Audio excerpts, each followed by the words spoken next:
Hello everyone, my name is Hemant Umare और स्वागत करता हूं आपके अपने चैनल मैग्नेट ब्रेन्स पे, जहां पर प्रोवाइड की जाती है क्वालिटी एजुकेशन, वो भी बिल्कुल फ्री।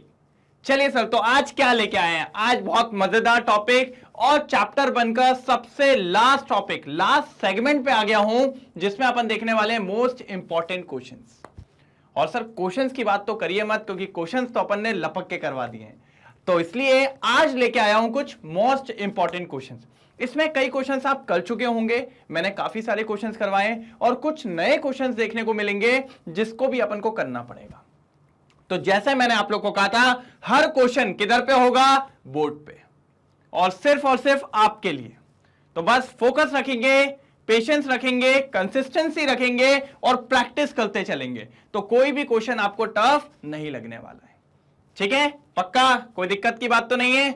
चलिए तो स्टार्ट करते हैं मोस्ट इंपॉर्टेंट क्वेश्चन का पार्ट 1। चलिए, तो पहला क्वेश्चन सर, आज का पहला क्वेश्चन आपके सामने आता हुआ थ्योरी क्वेश्चन है। पहला फटाफट रीड करने वाले, जल्दी आ जाइए। What is the symbol for SI unit of मोल? हमारा जो मोल है, इसकी एसआई यूनिट का सिंबल क्या होता है? तो सर इसका कोई भी सिंबल नहीं होता, इसके लिए बस अपन यूज करते हैं MOL।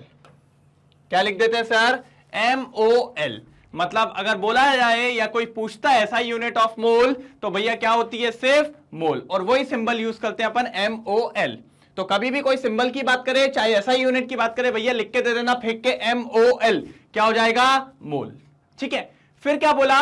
How is mole defined? ये क्वेश्चन आता है। आप जब अभी 11th में जाएंगे तो 11th में आपसे ये क्वेश्चन पूछेगा ही पूछेगा, ठीक है, कि सर एक मोल क्या होता है, एक मोल को कैसे डिफाइन करोगे? तो याद करो, मैंने आपको बताया था, जो एक मोल होता है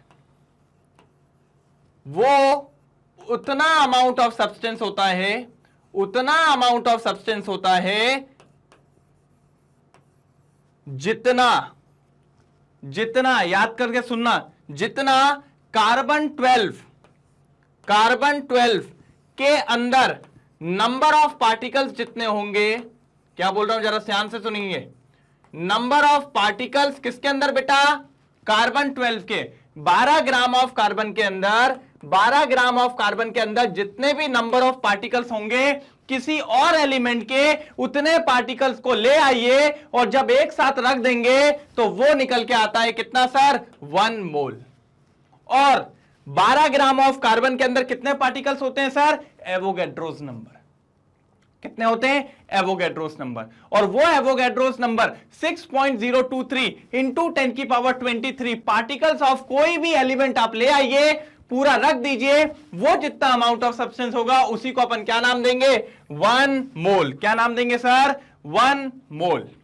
देखिए जरा, symbol for SI unit of mole is, यही बताया था मैंने, 1 mole is defined as the amount of substance. देखिए 1 मोल क्या है? वो अमाउंट ऑफ सब्सटेंस है that contain as many particles as there are atom in exactly in 12 gram of carbon isotope.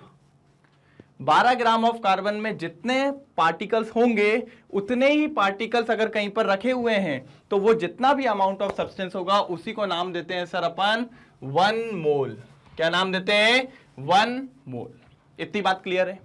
बिल्कुल आसान था, कोई दिक्कत की बात इसमें नहीं होनी चाहिए। लेकिन इसको फटाफट नोट डाउन करेंगे क्योंकि इंपॉर्टेंट क्वेश्चन है और पूछा भी जाता है। ठीक है, इसलिए मैंने क्लियर कर दिया। अच्छे से फोटो लेंगे और बढ़िया तरीके से कॉपी करेंगे। हो गया? समझ में आया? कोई दिक्कत तो नहीं है कि एसआई यूनिट्स क्या होती है और हाउ इज मोल डिफाइन, मोल को डिफाइन कैसे करना है? बहुत इंपॉर्टेंट क्वेश्चन है, पक्का। चल अगले पे आते हैं। Sir what is the difference between molality and molarity? Sir ये तो मैं बहुत पढ़ा चुका हूं, इस पे तो मैं लाइव सेशन भी ले चुका हूं कि मोलैलिटी और मोलैरिटी में क्या डिफरेंस है। तो अब आपको पता भी है सर, ये जो मोलैरिटी है, मोलैरिटी मतलब होता है number of moles of solute पर लीटर ऑफ सॉल्यूशन। क्या होता है सर? पर लीटर ऑफ सॉल्यूशन। कितने मोल्स घुले हुए हैं किसके अंदर? पर लीटर ऑफ सॉल्यूशन के अंदर, उसको अपन कहते हैं मोलैरिटी। अच्छा सर, तो मोलैलिटी कब कहते हैं सर? तो मोलैलिटी का मतलब भी वही है, number of moles of solute but पर 1000 ग्राम ऑफ सॉल्वेंट। बात का मतलब समझिएगा क्या बोलना चाह रहा हूं। ये क्या होता है, number of moles of solute काय में घुले होने चाहिए पर लीटर सॉल्यूशन, पर litre of solution 1 litre of solution में, और ये भी नंबर ऑफ मोल्स ही होने चाहिए, लेकिन किसमें घुले होने चाहिए 100,000 ग्राम ऑफ सॉल्वेंट में। किसमें 1000 ग्राम ऑफ सॉल्वेंट। और मैंने आपको बताया भी था मोलैलिटी में सॉल्वेंट होता है, मोलैरिटी में सोल्यूशन होता है। मोलैलिटी ग्राम्स में होती है और मोलैरिटी हम लीटर में लेते हैं। ठीक है, एक बार देख भी लेते हैं, आ जाइए देखिए। सबसे पहले आता है मोलैलिटी। देखिए, it is defined as the number of moles of solute, यही कहा था मैंने, moles of solute dissolve in 1 kg, या फिर 1000 ग्राम कह दो या 1 kg कह दो, एक ही बात है, 1 kg ऑफ सॉल्वेंट। इसी को क्या नाम देते हैं, मोलैलिटी। ठीक है, अभी नीचे वाले पे आइए, एक लाइन को छोड़ रहा हूं मैं, अभी नीचे आइए। It is defined as the number of moles of solute, ये तो दोनों में सेम है। देखिए, dissolve in 1 litre of solution, और मैंने क्या लिखा, पर लीटर ऑफ सोल्यूशन। पर लीटर का मतलब क्या होता है, 1 लीटर ऑफ सोल्यूशन। क्लियर है यहां तक बात? ठीक है, अब बात समझिएगा, मैंने ये चीज समझाई भी थी। It is independent of temperature. कौन? मोलैलिटी। मोलैलिटी पे टेम्परेचर का कोई फर्क नहीं पड़ता है। रीजन, सर इसमें मोल्स थे और यहां पर 1000 ग्राम है, मोल्स भी ग्राम में होते हैं और ये भी ग्राम में होते हैं ना। मोल्स में भी क्या होता है, given weight upon molar mass, given weight भी ग्राम में, मोलर मास भी ग्राम में, और ये भी ग्राम में। मतलब मोलैलिटी का पूरा कंसेप्ट ग्राम पे चलता है। किस पे चलता है, ग्राम पे। और ग्राम मतलब मास, और टेम्परेचर का मास पे कोई इफेक्ट नहीं होता, इसीलिए मोलैलिटी पे टेम्परेचर का कोई भी इफेक्ट नहीं होता, इसलिए इंडिपेंडेंट होती है। क्या होती है सर, इंडिपेंडेंट। लेकिन मोलैरिटी जो है, मोलैरिटी में देखिए क्या आ रहा है, पर लीटर ऑफ सोल्यूशन। पर लीटर ऑफ सोल्यूशन का मतलब होता है वॉल्यूम। क्या होता है सर, वॉल्यूम। तो मोलैरिटी के अंदर कौन आ जाता है सर, वॉल्यूम आ जाता है। और वॉल्यूम आप जानते हो एक्सपैंड और कॉन्ट्रैक्ट होता है अगर टेम्परेचर का चेंजेस होता है। That means temperature is dependent on volume, so temperature is also dependent on molarity. मतलब मोलैरिटी डिपेंड करती है। आगे बढ़िए, it depends upon temperature because volume of solution is directly proportional to temperature. बात समझ में आ गई, बात समझ में आ गई। ये बहुत इंपॉर्टेंट क्वेश्चन है, बहुत ज्यादा इंपॉर्टेंट क्वेश्चन है। पहला तो मोलैरिटी और मोलैलिटी के बीच में डिफरेंस, या फिर पूछता है मोलैलिटी और मोलैरिटी में से कौन सा टेम्परेचर डिपेंडेंट होता है तो कौन सा टेम्परेचर इंडिपेंडेंट होता है और क्यों होता है। तो भैया ये पूरा मास है, मास टेम्परेचर पे डिपेंड नहीं करता, इसके अंदर वॉल्यूम आ जाता है और वॉल्यूम सीधा सीधा टेम्परेचर पे डिपेंड करता है। क्लियर है, पक्का? इसका स्क्रीनशॉट लो, फिर आगे बढ़ेंगे, जल्दी लो। चलिए, नोट डाउन हो गया, कोई दिक्कत की बात तो नहीं है, पक्का समझ में आए दोनों क्वेश्चंस। चलिए तो बड़े आगे की तरफ लाते हैं क्वेश्चन नंबर 3। चलिए ये देखिए क्वेश्चन नंबर 3 आ गया, फटाफट रीड करेंगे, सब लोग रीड करेंगे मेरे साथ, कोशिश करेंगे खुद लोग आंसर निकालें, क्योंकि अब आ गए हैं एमसीक्यूज। और जब भी एमसीक्यूज आता है तो मैं आपसे उम्मीद करता हूं कि आप लोग आंसर डालेंगे, क्योंकि सर क्या करनी है अपन को, प्रैक्टिस। प्रैक्टिस से काम चोरी बिल्कुल भी नहीं, आंसर आए चाहे ना आए, लेकिन कोशिश करना अपने हाथ में। जब तक कोशिश करेंगे नहीं आपका आंसर डेफिनेटली कभी नहीं आएगा, इसलिए लग जाइए, फटाफट लग जाइए। अब मैं आता हूं पीछे पीछे, आप लोग जब तक करिए। If 500 ml of a 5m solution is diluted to 1500 ml, ठीक है, what will be the molarity of the solution obtained? मतलब कहना ये चाह रहे हैं, ये कह रहे हैं एक ऐसा बीकर था, उस बीकर में एक सोल्यूशन था, मैंने कहा ओके, और उस बीकर का सोल्यूशन मतलब मोलैरिटी दी थी, उसमें क्या दी थी, मोलैरिटी दे दी है। चलिए किसी का आंसर आ जाए तो फटाक से पोस्ट करेंगे भाई कमेंट सेक्शन में, मैं देखने वाला हूं। मोलैरिटी दे दी है 5m, मैंने कहा ओके, और इसका वॉल्यूम भी दे दिया है। क्या दे दिया सर, वॉल्यूम दे दिया है। ठीक है, कितना वॉल्यूम दे दिया इसका सर, 500 ml। कितना दे दिया, 500 ml। ठीक है सर, फिर इसको डाइल्यूट किया गया। क्या किया गया, इसको डाइल्यूट किया गया। आ जाओ जरा डाइल्यूट कर देते हैं। डाइल्यूट किया गया, डाइल्यूट करने में क्या किया होगा, एडिंग ऑफ वाटर किया होगा, एडिशन ऑफ वाटर किया होगा। हमने कहा ठीक है, जैसे ही पानी मिलाया और पानी मिलाते गए तो भैया कंटेनर तो बड़ा हो गया होगा। और कब तक पानी मिलाते गए सर, जब तक उसका वॉल्यूम, जब तक इसका वॉल्यूम कितना नहीं हो गया सर, 1500 ml नहीं हो गया। कितना नहीं हो गया सर, 1500 ml नहीं हो गया, लिखा हुआ है डाइल्यूटेड टू 1500 ml। अब ये भी तो एक कंसंट्रेशन, ये भी तो एक सॉल्यूशन बन गया। बोल रहा है इसका कंसंट्रेशन, इसकी मोलैरिटी बता दो। तो अगर मैं इसको M2 मानूं तो ये हो जाएगा क्या अपना V2, और ये पहले वाली थी डाइल्यूशन से पहले, तो इसको V1 मान लेते हैं और इसको मान लेते हैं M1। बात समझ पा रहे हैं? ये जब डाइल्यूट नहीं किया था तब वॉल्यूम कितना था 500 ml और मोलैरिटी कितनी थी 5। जब उसको डाइल्यूट कर दिया, कब तक डाइल्यूट किया, जब तक उसका वॉल्यूम कितना नहीं हो गया 1500। तो उसने बोला भैया इसकी मोलैरिटी बता दो। तो भैया ये तो बहुत आसान क्वेश्चन हो गया। कुछ याद आ रहा है? M1 V1 कुछ पुरानी यादें किसी जमाने में पढ़ी थी। अच्छा सर जमाना नहीं, हमने तो अभी पढ़ी थी। अब मैंने कहा अच्छा क्या था, याद करो सर। कुछ था M1 V1 equals to M2 V2। मैंने कहा वेरी गुड। अब लगा दो इसको फटाक से जल्दी। क्या लगाने वाले? चलिए सर M1 कितना दिया देखो ना सर, M1 पुरानी वाली कितनी दी है 5 दी है सर, इनटू वॉल्यूम कौन सा दिया है भैया 500 दिया था पहला। अच्छा M2 तो निकालना है सर, इनटू वॉल्यूम 2 कितना दिया है सर 1500 दिया है सर। ओके, तो अब अगर आप ध्यान से देखो तो ये इसको 3 टाइम्स में कट कर रहा है और ये 3 नीचे जाएगा, तो आपका फाइनली M2 आ गया 5/3। कितना आ गया सर 5/3। और जब भी 5/3 को सॉल्व करेंगे तो मेरे हिसाब से तो आंसर आ चुका है और आप लोग का भी आ गया होगा, क्योंकि आप लोग भी काम थोड़ा तेज कर रहे हैं। और भैया 1.66 मोलैरिटी आ गई है। क्या आप लोग की मोलैरिटी आई 1.66? क्या नहीं आई? आई कि नहीं आई? जल्दी बोलेंगे। ओके सर, तो इसमें तो पहला वाला ऑप्शन तो नहीं दिख रहा है, लास्ट वाला भी नहीं दिख रहा है, लास्ट सेकंड भी नहीं दिख रहा है, लेकिन बी तो दिख रहा है और बी कर गया है मैच। तो करेक्ट ऑप्शन क्या है? करेक्ट ऑप्शन है बी। करेक्ट ऑप्शन है बी। कोई दिक्कत की बात है क्या? कितना बढ़िया क्वेश्चन था। मेरे हिसाब से तो इस क्वेश्चन में कुछ भी नहीं था, फालतू ही डर रहे थे कि सर क्वेश्चन ऐसा क्वेश्चन वैसा, क्या दिक्कत थी? अच्छा किस किस का आ गया था मैं चेक करने वाला हूं, पक्का जल्दी एक बार नोट डाउन कर लो, फिर अपन आगे की तरफ बढ़ते हैं। जल्दी करिए। हो गया? कोई दिक्कत तो नहीं? पक्का रिमूव कर दूं? चलो, तो ये बिल्कुल रिलेशन के ऊपर था। अगर आपको रिलेशन M1 V1 पता है तो आपका काम हो जाएगा। अगर M1 V1 वाला रिलेशन नहीं पता है तो फिर दिक्कत आएगी और दिक्कत आई जाएगी। और यही रिलेशन अपने नॉर्मेलिटी के लिए भी था, याद है N1 V1 equals to N2 V2। तो ये बात भी हमेशा याद रखिएगा। चलिए तो इसको हटा देते हैं, ये लीजिए।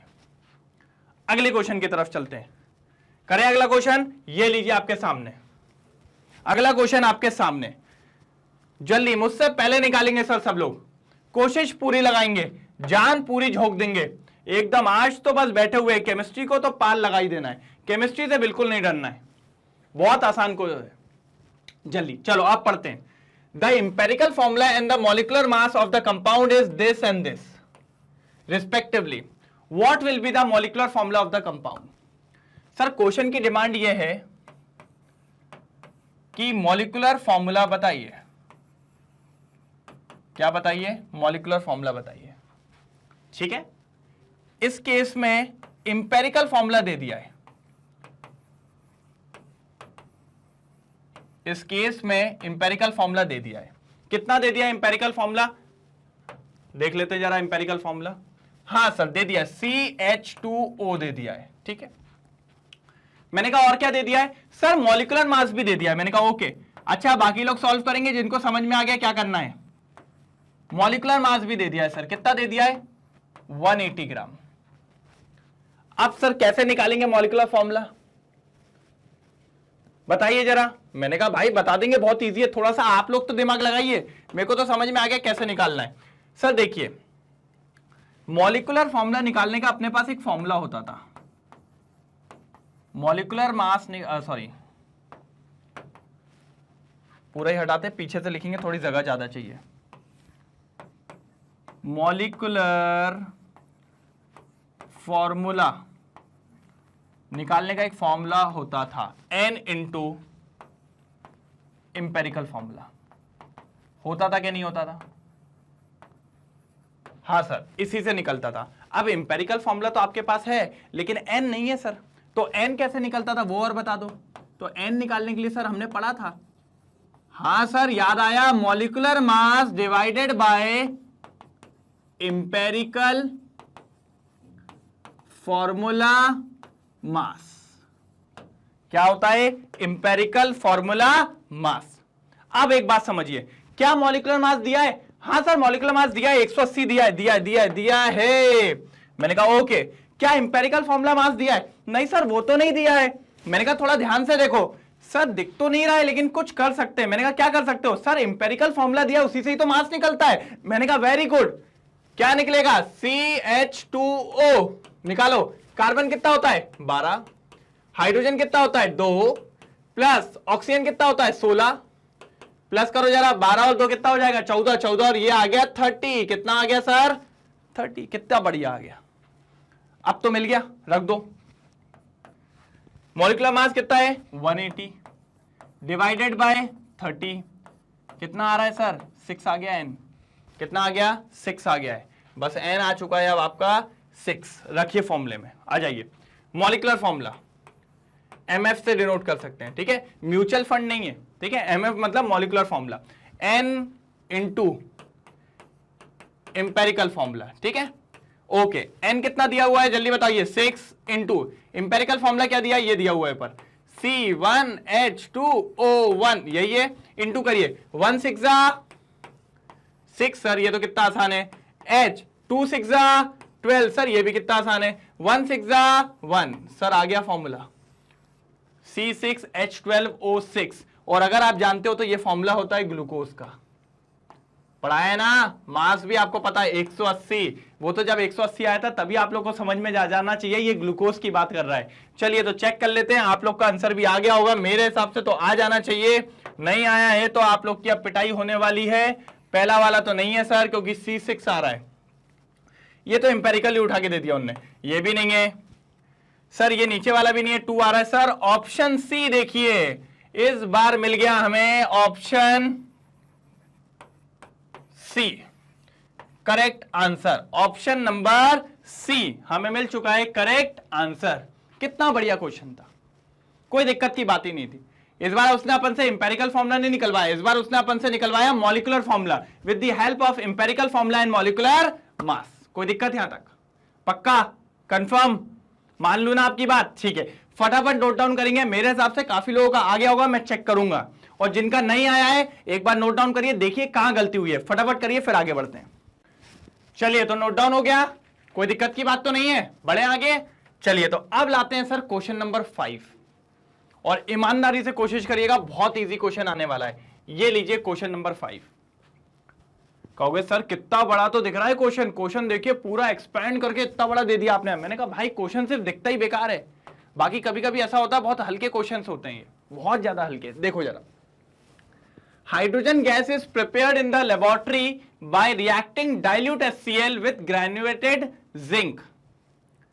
जिंक के साथ जब भी डाइल्यूट HCl की रिएक्शन कराते हैं तो भैया वो जिंक क्लोराइड बनाता है, और कौन सी गैस बनाता है? हाइड्रोजन गैस, ठीक है। Okay, calculate the volume of hydrogen gas, मतलब आपको क्या चाहिए sir? Volume of hydrogen gas निकालना है, liberated at STP sir, STP पे चाहिए सर, STP पे। Okay, when 32.65 gram of zinc react with HCl, तो उन्होंने दे दिया है जिंक का, हमें दे दिया है जिंक का गिवन डाटा दे दिया है, जिंक का गिवन डाटा दे दिया है 32.65 ग्राम है सर। कितना है? 32.65 ग्राम ऑफ जिंक है, और पूछ रहा है कि वो कितनी हाइड्रोजन तैयार करेगा जब इतना जिंक रिएक्ट करेगा HCl के साथ, तो कितनी हाइड्रोजन की गैस तैयार करेगा, ये क्वेश्चन है। और उन्होंने बोला है 1 mole of gas occupies 22.7 litre volume at STP। साथ ही साथ एटॉमिक मास ऑफ जिंक भी दे दिया है 65.3 U। अब बात आपको थोड़ी अटक रही होगी कि सर आपने तो बताया था 1 मोल ऑफ गैस ऑक्यूपाई करती है 22.4 लीटर, तो मैंने आपको यह भी बताया था कि STP की कंडीशन में कुछ चेंजेस करें, और चेंजेस करने के बाद उसका वॉल्यूम कितना होता है? 22.7 लीटर। और एक बात याद रखना, अगर क्वेश्चन में उसने बोल दिया 1 मोल इतना वॉल्यूम ऑक्यूपाई करती है तो वही लेना है, फिर अपन अपना भूल जाएंगे, ठीक है। तो आज के लिए क्वेश्चन में क्या है? 22.7 लीटर। इतनी बात क्लियर है क्या नहीं? चलो, तो मेरे हिसाब से क्वेश्चन आपको ही समझ में आ गया होगा। क्वेश्चन स्टेशियोमेट्री का है, तो स्टेशियोमेट्री का क्वेश्चन है तो सॉल्व तो करना बनता है। चलिए तो चालू करने वाले हैं, बहुत इजी क्वेश्चन है। सर एक बात बताओ, क्या रिएक्शन बैलेंस है? मैंने कहा ठीक है, देख लेते हैं एक बार sir. Zinc plus 2HCl, very good, gives, जल्दी आप लोग मुझसे पहले करेंगे और आंसर बताने वाले मैं चेक करूंगा सर। और ये H2 बैलेंस चेक करो, Zn Zn, 2Cl 2Cl, 2 hydrogen 2 hydrogen, very good sir, मतलब ये बैलेंस तो है, कोई दिक्कत की बात नहीं है। ओके, अब इसको स्टैंडर्ड फॉर्म में, मोल के फॉर्म में लिख लो जो लिखते थे अपन। सर इसके आगे 1 लिखा है तो दैट मींस 1 मोल है, इसके आगे 2 लिखा है तो ये 2 मोल है, इसके आगे 1 मोल है और इसके आगे 1 मोल है। मतलब सर जब 1 mole of zinc 2 mole of HCl के साथ रिएक्ट करता है तो 1 मोल ऑफ जिंक क्लोराइड बनाता है और 1 मोल ऑफ H2 बनाता है। क्या बनाता है? 1 मोल ऑफ हाइड्रोजन गैस बनाता है। तो ठीक है सर, एक डाटा दिया है, एक डाटा निकालना है, तो बहुत बढ़िया तरीके से अपन लेने वाले हैं मोल रेशियो। क्या लेने वाले हैं? Mole ratio. तो मैं इसको दूसरे पेज पे लिख रहा हूं, इस लाइन में तो कोई दिक्कत किसी को नहीं होने वाली है। तो अब अपन लेंगे क्या सर? Mole ratio. तो सर लेकिन एक बात बताइए, मोल रेशियो किसका लेंगे? तो सर मोल रेशियो उसी का लेते हैं जिसको निकालना है और जिससे निकालने वाले हैं। बात समझ गए? तो भैया निकालना किसको है? भैया हाइड्रोजन को निकालना है, तो उसका तो रेशियो लेना ही पड़ेगा। दूसरी बात, किससे निकालना है? जिंक से निकालना है, तो भैया रेशियो में आएगा जिंक और हाइड्रोजन गैस। एक बार चेक कर लीजिए सर, जिंक हमें दिया हुआ है, गिवन डाटा है, और हाइड्रोजन हमें निकालना है, तो जिंक और हाइड्रोजन का क्या लेंगे? रेशियो लेंगे। क्या लेने वाले हैं सर? रेशियो लेने वाले हैं। देखिए आ जाइए फटाफट, रेशियो लेने वाले हैं, ये रहा। और अगर आप ध्यान से देखिए तो जिंक का रेशियो कितना दिया हुआ है? 1 मोल, और हाइड्रोजन का कितना दिया हुआ है? 1 मोल। कोई दिक्कत की बात, मतलब इनका जो रेशियो है वो है 1:1।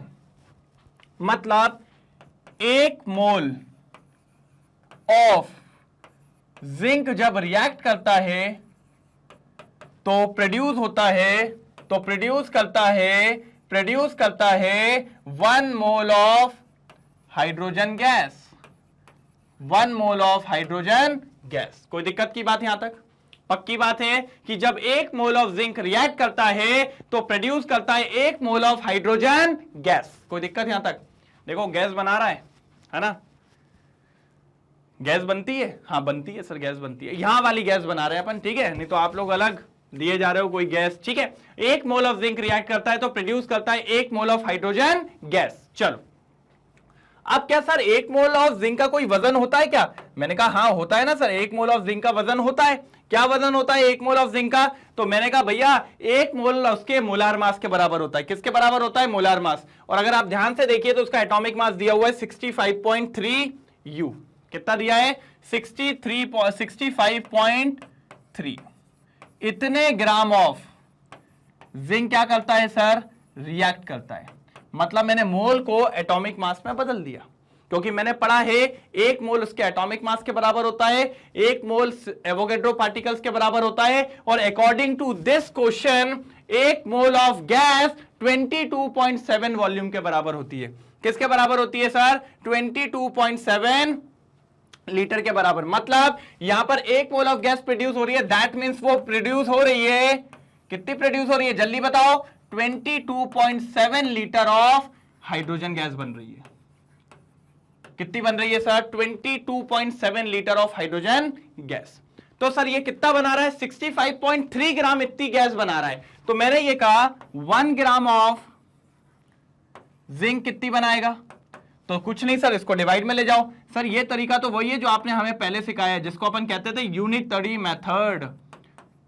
सर इतनी लीटर ऑफ हाइड्रोजन गैस बनेगी, इतनी लीटर ऑफ हाइड्रोजन गैस बनेगी। क्या आपको 1 ग्राम के लिए निकालना था? नहीं सर 1 ग्राम के लिए नहीं निकालना है। तो चेक करो कितने ग्राम के लिए निकालना है। सर आपको तो निकालना है 32.65 ग्राम। कितनी बनाएगा? तो चलिए सर आपको निकालना है 32.65 ग्राम ऑफ जिंक जब रिएक्ट करेगा तो कितनी गैस देगा? तो भैया 1 चॉकलेट इतने की है तो 10 चॉकलेट कितने की होगी? 7 कर दो। तो very good sir, very good. सिर्फ क्या कर दो? इनटू कर दो। 32.65 और यही आ जाएगा लीटर ऑफ हाइड्रोजन गैस। चलो सॉल्व करो जरा, जल्दी आ जाओ फटाक से। देखिए ये कट करेंगे, ये आ रहा है 2 टाइम्स में, और इससे कट करेंगे तो ये आ रहा है 11.35। कितना आ रहा है सर? 11.35। तो फाइनली जो आपका आंसर आ रहा है वो आपको मिल रहा है कितना सर? 11.35 लीटर। इधर लिख रहा हूं आंसर, आपका आंसर आ गया है कि जब 32.6 ग्राम ऑफ जिंक रिएक्ट करेगा तो कितनी गैस बनाएगा? 11.35 लीटर ऑफ हाइड्रोजन गैस। ये आपका आंसर मैंने ऊपर लिख दिया है, बहुत बड़े बड़े अक्षरों में ये लिखा हुआ है। ये आपका फाइनल आंसर है। कितना है? 11.35 लीटर, इसका आधा। ठीक है, क्योंकि यहां पर देखिए जिंक कितना था? 65.3, तो इसका आधा इतना हुआ। तो भाई यहां पर गैस कितनी बन रही थी? 22.7, तो इसका आधा कितना हो जाएगा? 11.35 लीटर। तो ये फाइनल आंसर आपके सामने है। एक बार पीछे वाले पेज का स्क्रीनशॉट लो, इसका पहले स्क्रीनशॉट लो जल्दी। हो गया? अब एक बार इसका लो, जल्दी लो फटाक से, फिर आगे बढ़ते हैं। चलिए हो गया, कोई दिक्कत की बात तो नहीं? क्लियर है? पक्का? चलो आगे बढ़ते हैं। समझ में आया? क्वेश्चन बहुत इजी था सर। बस अपन को जब भी इस तरीके के क्वेश्चन आए तो इसी तरीके का अपन को काम करना है। हाइड्रोजन गैस बनाने को बोल रहा था भैया, एक गिवन डाटा दे दिया था, एक अननोन डाटा था, सिंपल स्टेशियोमेट्री लगेगी और अपन अपना मोल रेशियो निकाल के आंसर निकाल देंगे। दिक्कत जब होती जब दो डाटा दिए होते हैं, तब कौन सा फैक्टर आता है? याद करो, जल्दी कमेंट में लिखेंगे। कौन आता है? Limiting reagent. कौन आता है सर? लिमिटिंग रिएजेंट आता है। ठीक है, चलिए तो हटा दें इसको, नेक्स्ट पे आते हैं। जल्दी आओ, क्वेश्चन नंबर 6 ये रहा आपके सामने, क्वेश्चन नंबर 6। अब बताइए सर क्या करें इसका? क्वेश्चन नंबर 6 आ गया आपके सामने। कह रहा है the reactant which is entirely consume in reaction is known as limiting reagent. Okay sir, हमें डेफिनेशन बता रहा है ये। ठीक है, हम भी जानते हैं सर ये डेफिनेशन जो आपने हमें बताई है कि the reactant which is completely और entirely consume in reaction is known as limiting reagent. ये रिएक्शन में आपको पहले भी लिखवा चुका हूं ये डेफिनेशन। उसने बोला एक रिएक्शन दी है 2A + 4B gives 3C + 4D। Okay, when 5 mole of A, मतलब A का डाटा दे दिया है, reacts with 6 mole of B, okay B का डाटा भी दे दिया है, then which is the limiting reagent। Okay, दोनों में से यह पता करना है लिमिटिंग रिएजेंट कौन होगा, और यह बताइए कि C कितना बनेगा, मतलब C को भी निकालना है। तो सर C को निकालने के लिए तो A और B में से हमें लिमिटिंग रिएजेंट निकालना ही पड़ता, क्योंकि हम जानते हैं कभी भी अगर 2 गिवन डाटा दिए हो तो उसमें यह पता करो कि पहले खत्म कौन हो रहा है, क्योंकि जो खत्म होगा उसी की मदद से आप दूसरे को निकालेंगे। क्योंकि अगर एक भी रिएक्टेंट खत्म हो गया तो रिएक्शन स्टॉप, और रिएक्शन हो गई लिमिट, और लिमिट कौन करता है? Limiting reagent. कौन करता है सर? Limiting reagent. मैंने कहा बहुत बढ़िया सर।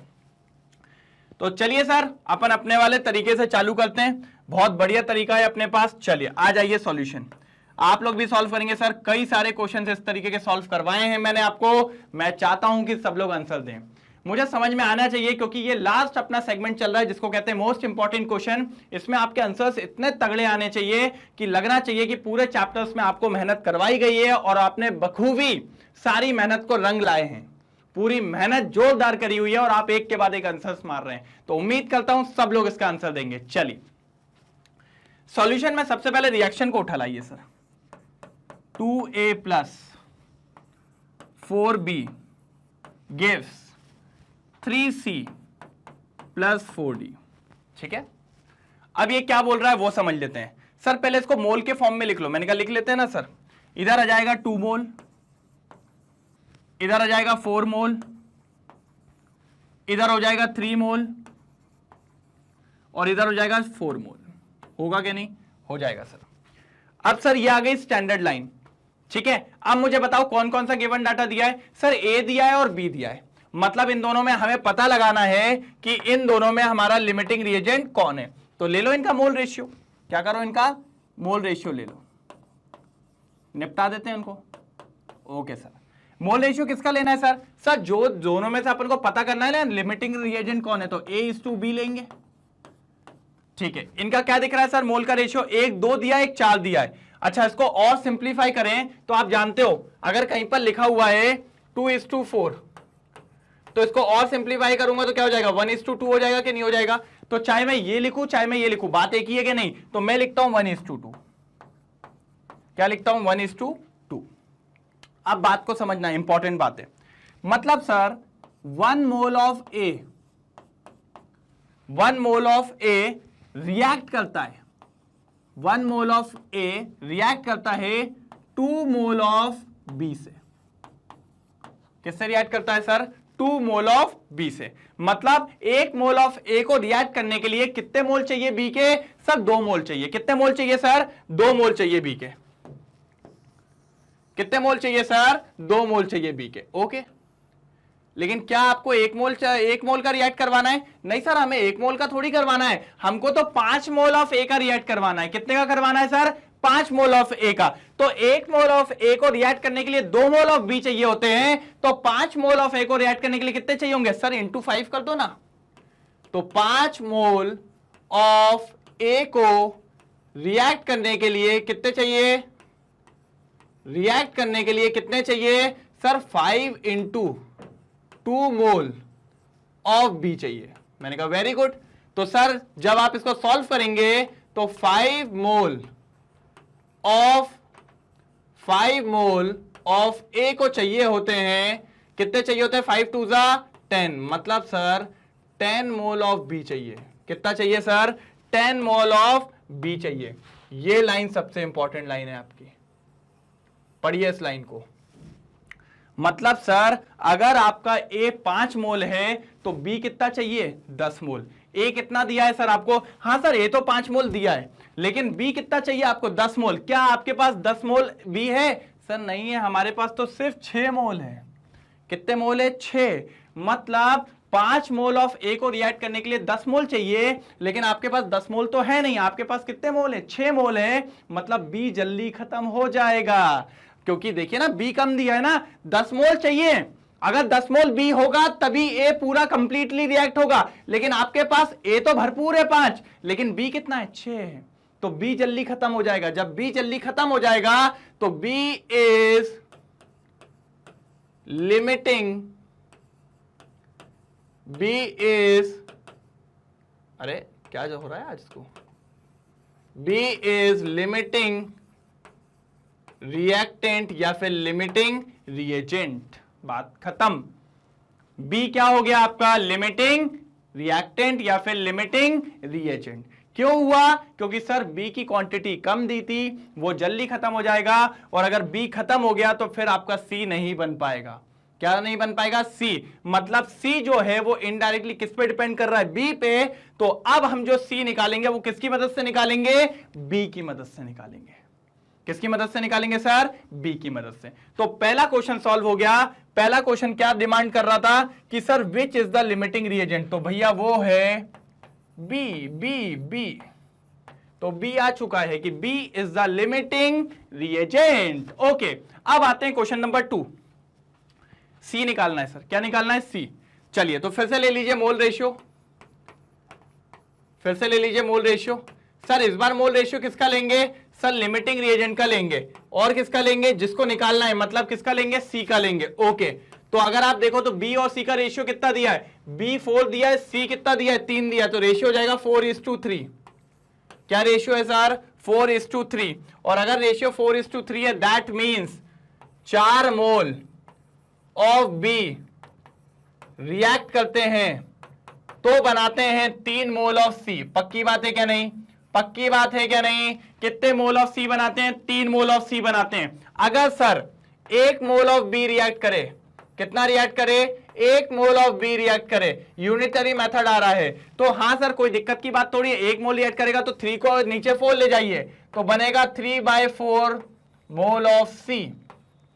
क्या सर आपको 1 मोल के लिए निकालना था? नहीं, हमें कितना दिया था? 6 मोल दिया था। कितना दिया था? 6 मोल। तो सर जब 6 मोल ऑफ बी देगा, कितना देगा? 6 मोल ऑफ बी रिएक्ट करेगा, तो सर कोई दिक्कत की बात नहीं, एक चॉकलेट 5 रुपया की तो 6 चॉकलेट 30 रुपया की, इंटू कर दीजिए 6, तो 3/4 इंटू 6 मोल ऑफ सी बनेंगे सर, मोल ऑफ सी बनेंगे। अब आता है काटने कूटने की बारी, तो आ जाइए जरा। तो भैया हम जानते हैं 2 2 जा 2 3 जा 3 3 जा 9 और 9 डिवाइडेड बाय 2, 9 डिवाइडेड बाय 2 का मतलब होता है 4.5 मोल ऑफ सी। कितना होता है 4.5 मोल ऑफ सी। तो ये रहा आपका फाइनल सेकंड आंसर। कितना सी बनने वाला है, सी बनेगा 4.5 मोल ऑफ सी। जब 6 मोल ऑफ बी रिएक्ट करता है तो कितना सी बनता है, 4.5 मोल ऑफ सी बनता है। क्या दिक्कत की बात थी, क्या इशू था? 4.5 मोल बन रहा है सी। सबसे पहले जब भी कभी दो गिवन डाटा हो तो first of all find out करिए लिमिटिंग रिएजेंट, और वो तो क्वेश्चन में था ही। जो सबसे पहले रिएक्शन में खत्म होगा उसको लिमिटिंग रिएजेंट कहेंगे। जैसे कि बी जो जरूरत से कम दिया हुआ था इसलिए वो खत्म हो गया तो उसको हमने लिमिटिंग रिएजेंट बोल दिया, और उसी की मदद से हमें सी फाइंड आउट करना है क्योंकि उसके खत्म होने से रिएक्शन स्टॉप और फॉर्मेशन ऑफ सी भी खत्म हो गया होगा। इसलिए बी और सी का रेशियो ले लिया और फाइनली सी कैलकुलेट कर लिया। किसी का तो आया होगा, उम्मीद करता हूं मैं, काफी लोगों ने मैसेज किया होगा कि सर आ गया हमारा, सर 4.5 आंसर है, सर सी का 4.5 मोल आ रहा है। उम्मीद करता हूं अच्छा, जिन लोग ने ट्राई किया अगर उनका गलत आया है कोई दिक्कत की बात नहीं है, फिर से नोट डाउन करेंगे, फिर से अगले क्वेश्चन पे आएंगे वही जज्बा लेके और सॉल्व करने वाले हैं। चलिए फटाफट नोट डाउन करिए, आगे बढ़ते हैं। चलिए स्क्रीनशॉट हो गया है, कोई दिक्कत तो नहीं, चलते हैं नेक्स्ट क्वेश्चन पे। Question number 7। अब ये क्या बोल रहा है, what will be the molarity of a solution which contain 5.85 gram of NaCl पर 500 ml। ठीक है, तो सर मोलैरिटी मांग रहा है। क्या मांग रहा है सर, मोलैरिटी मांग रहा है। तो हमने कहा ठीक है सर निकाल देंगे, मोलैरिटी तो बहुत बढ़िया टॉपिक है, हम लोग ने काफी बार पढ़ चुका है, तो ठीक है आ जाइए। मोलैरिटी होता क्या है सबको पता है, पता होना भी चाहिए सर, हमने काफी पढ़ा हुआ है मोलैरिटी। मोलैरिटी का फॉर्मूला होता है given weight upon molecular weight into volume, into volume. और किसका वॉल्यूम सर, सॉल्यूशन का वॉल्यूम, और काय में लेना है, ml में लेना है, और ऊपर हो जाएगा अपना 1000। क्या हो जाएगा सर, 1000 हो जाएगा। Given weight upon molecular mass into volume किसका, सॉल्यूशन का, इनटू ml में, और ऊपर क्या कर दिया अपन ने, 1000 कर दिया। अब ध्यान से देखिए सर अगर ध्यान से दिख रहा हो तो NaCl है, NaCl किसका काम करेगा, यहां पर सॉल्यूट का काम करेगा। किसका काम करेगा, सॉल्यूट का। तो ये देखिए 5.85 यही है आपका गिवन वेट, तो यहां ले लेंगे 5.85 इंटू 1000 डिवाइडेड बाय क्या, डिवाइडेड बाय। अब मॉलिक्यूलर मास, किसका मॉलिक्यूलर मास लेंगे सर, NaCl का लेंगे, तो NaCl का मॉलिक्यूलर मास निकाल लेते हैं।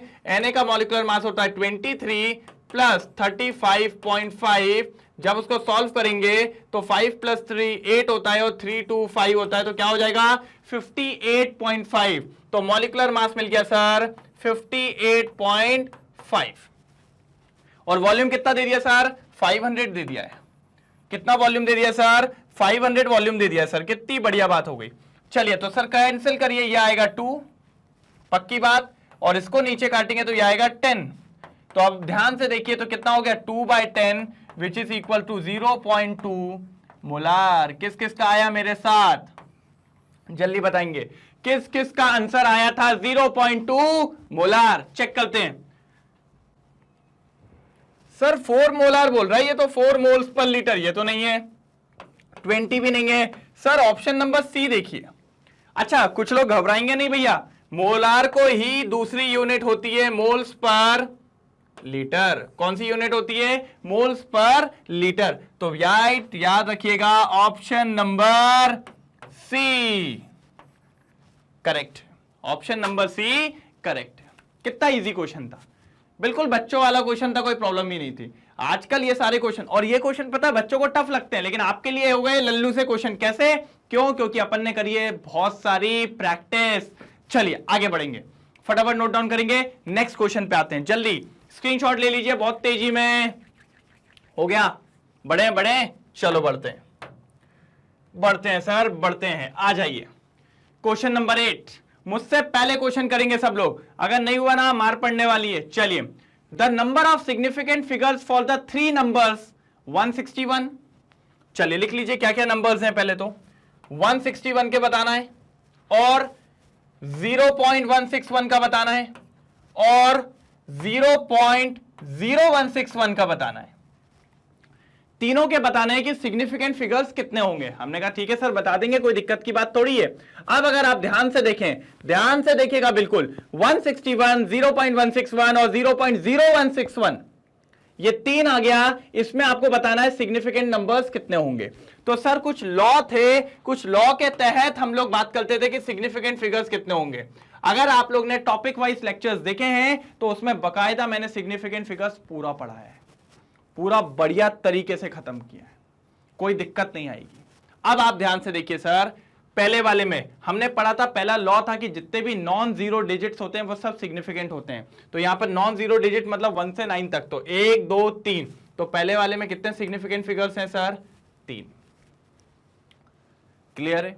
दूसरे वाले में भी यही रूल लगेगा, नॉन जीरो वाले को अपन क्या कहते हैं? सिग्निफिकेंट कहते हैं। और अगर नॉन जीरो के लेफ्ट में कोई नंबर है, देखिए ना ये लेफ्ट में नंबर है तो उसको अपन सिग्निफिकेंट नहीं मानते हैं, तो इसके अंदर भी कितने सिग्निफिकेंट है सर? 3। अब सर वही वाली बात हो गई, हमारा एक लॉ बोलता था सिग्निफिकेंट रूल का, सिग्निफिकेंट का एक रूल बोलता था कि अगर डेसिमल के बाद कोई नंबर है, डेसिमल के बाद कोई जीरो है तो उसको मान्यता मिलती है, लेकिन अगर वो नॉन जीरो के लेफ्ट हैंड साइड पे है तो उसको मान्यता नहीं मिलेगी। वो देखिए डेसिमल के बाद तो है लेकिन नॉन जीरो के लेफ्ट में है, इसलिए इसको भी मान्यता नहीं, इसको भी, तो इसके अंदर भी कितने ही आएंगे? 3। तो तीनों क्वेश्चन के अंदर 3 सिग्निफिकेंट फिगर्स हैं। पहला वाला बोल रहा है 3 4 5, विच इज नॉट करेक्ट क्योंकि तीनों में सेम है। 3 4 4 ये भी नहीं है, 3 3 4 ये भी नहीं है। ऑप्शन नंबर डी देखिए सर, ऑप्शन नंबर डी आपका फुलफिल हो रहा है इसके अंदर, इसलिए करेक्ट ऑप्शन है, करेक्ट ऑप्शन है, करेक्ट ऑप्शन है डी, करेक्ट ऑप्शन है डी। कोई दिक्कत की बात यहां पर नहीं। क्लियर हो गया? पक्का? कोई दिक्कत तो नहीं। तो ये हो गया क्वेश्चन नंबर 8 जो कि अपन ने कर लिया है कंप्लीट। कोई दिक्कत की बात? फटाफट नोट डाउन करेंगे, मैंने यहां पर क्या बात करी है वो सब नोट डाउन होना चाहिए, फटाफट करें। सर देखिए कितने इजी लग रहे हैं क्वेश्चंस। इजी लगने का सिर्फ एक ही रीजन है और वो रीजन है क्या? सिर्फ प्रैक्टिस। जितनी ज्यादा आप प्रैक्टिस करेंगे उतना ज्यादा आपको बढ़िया तरीके से ये चीजें समझ में आने वाली हैं। चलिए हटा दूं, जल्दी बोलिए, हटा दूं? ठीक। स्क्रीनशॉट लेते चल रहे हैं ना सर? स्क्रीनशॉट जरूर लेंगे क्योंकि स्क्रीनशॉट लेने से क्या फायदा होता है कि आपके पास वो लिखा हो जाता है, फिर आप उसको बढ़िया तरीके से नोट डाउन कर सकते हैं। और अगर किसी का पहले ही सॉल्व हो गया तो फिर तो कोई बात ही नहीं, वो तो बहुत तेज है। चलिए इस क्वेश्चन को सॉल्व करने वाले हैं। बोल रहा है, क्या बोल रहा है जरा सुनेंगे, सब लोग सुनेंगे। 10 gram of hydrogen, 10 gram of hydrogen and 64 gram of oxygen were filled in a steel vessel and exploded. Okay. Amount of water produced in this reaction will be. इनने बोला एक वेसल के अंदर हाइड्रोजन और ऑक्सीजन को डाल दिया।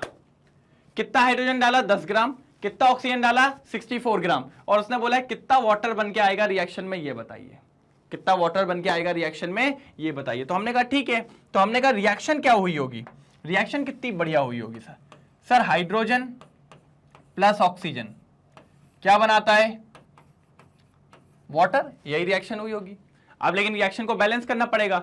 यहां पर हाइड्रोजन 2 है, यहां पर हाइड्रोजन 2 है, यहां पर ऑक्सीजन 2 है, तो यहां पे भी क्या लेना पड़ेगा? 2। जब यहां 2 ले लेंगे तो भैया यहां पे तो 2 है, तो रिएक्शन अब हो गई है सर आपकी बैलेंस। क्या हो गई है? बैलेंस। लेकिन सर दिक्कत वही है कि अब इसकी हम लोग को वो लिखनी पड़ेगी। क्या लिखनी पड़ेगी? Main reaction. अब देखिए हाइड्रोजन के आगे 1 है तो भैया क्या होगा? 1 मोल ऑफ हाइड्रोजन। इसके आगे भी 1 है तो क्या हो जाएगा? 1 मोल ऑफ हाइड्रोजन। और इसके आगे क्या है सर? 2 है तो क्या हो जाएगा? 2 मोल ऑफ हाइड्रोजन। क्लियर है बात यहां तक? अच्छा, मतलब 1 मोल ऑफ हाइड्रोजन जब 1 मोल ऑफ ऑक्सीजन से रिएक्ट करता है तो 2 मोल ऑफ वाटर बनाता है, 2 मोल ऑफ वाटर बनाता है। अब सर दिक्कत यह है कि आपको वाटर निकालना था, तो वाटर निकालने के लिए अगर हाइड्रोजन दिया होता तो हाइड्रोजन से वाटर निकाल लेते, अगर ऑक्सीजन दिया होता तो ऑक्सीजन से निकाल लेते। लेकिन दिक्कत ये आ गई कि दोनों दिए हैं। दिक्कत क्या आ गई है कि दोनों दिए हैं। जब 2 डाटा दिया जाता है तो यू हैव टू फाइंड क्या? याद करो, लिमिटिंग रिएजेंट। तो अपन को फाइंड करना पड़ेगा लिमिटिंग रिएजेंट, क्योंकि अगर अपन लिमिटिंग रिएजेंट नहीं निकाल पाएंगे तो फिर अपन वाटर भी फाइंड आउट नहीं कर सकते। तो पहले तो इसको देखना पड़ेगा, ठीक है। तो चलिए आ जाइए, जो तरीका मैंने आप लोग को बताया था वो तरीका कभी फेल नहीं होता। सर निकालिए मोल रेशियो, मेल रेशियो नहीं, मोल रेशियो निकालने वाले हैं, ठीक है। चलो सर किसका निकालेंगे मोल रेशियो? तो सर अभी तो आप फाइनल आपका आंसर नहीं निकाल रहे हैं, अभी आप निकाल रहे हैं कि कौन लिमिटिंग रिएजेंट है, और लिमिटिंग रिएजेंट रिएक्टेंट से निकाला जाता है। हाइड्रोजन और ऑक्सीजन दो उम्मीदवार हैं, देखना है कौन जीतता है लिमिटिंग रिएजेंट की रेस में। तो हाइड्रोजन और ऑक्सीजन का लेना पड़ेगा लिमिटिंग रिएजेंट। हमने कहा ठीक है ले लेंगे, कोई दिक्कत की बात थोड़ी है। तो ये रहा। अब बताइए सर इनका रेशियो क्या है? तो सर हाइड्रोजन भी 1 मोल है, ऑक्सीजन भी 1 मोल है, तो भैया रेशियो हो गया 1:1। क्या रेशियो हो गया? 1:1। दैट मीन्स व्हाट कि 1 मोल ऑफ हाइड्रोजन को कितना ऑक्सीजन लगता है? 1 मोल ऑफ ऑक्सीजन लगता है। कितनी सिंपल बात है सर, ये तो बहुत आसान हो गया।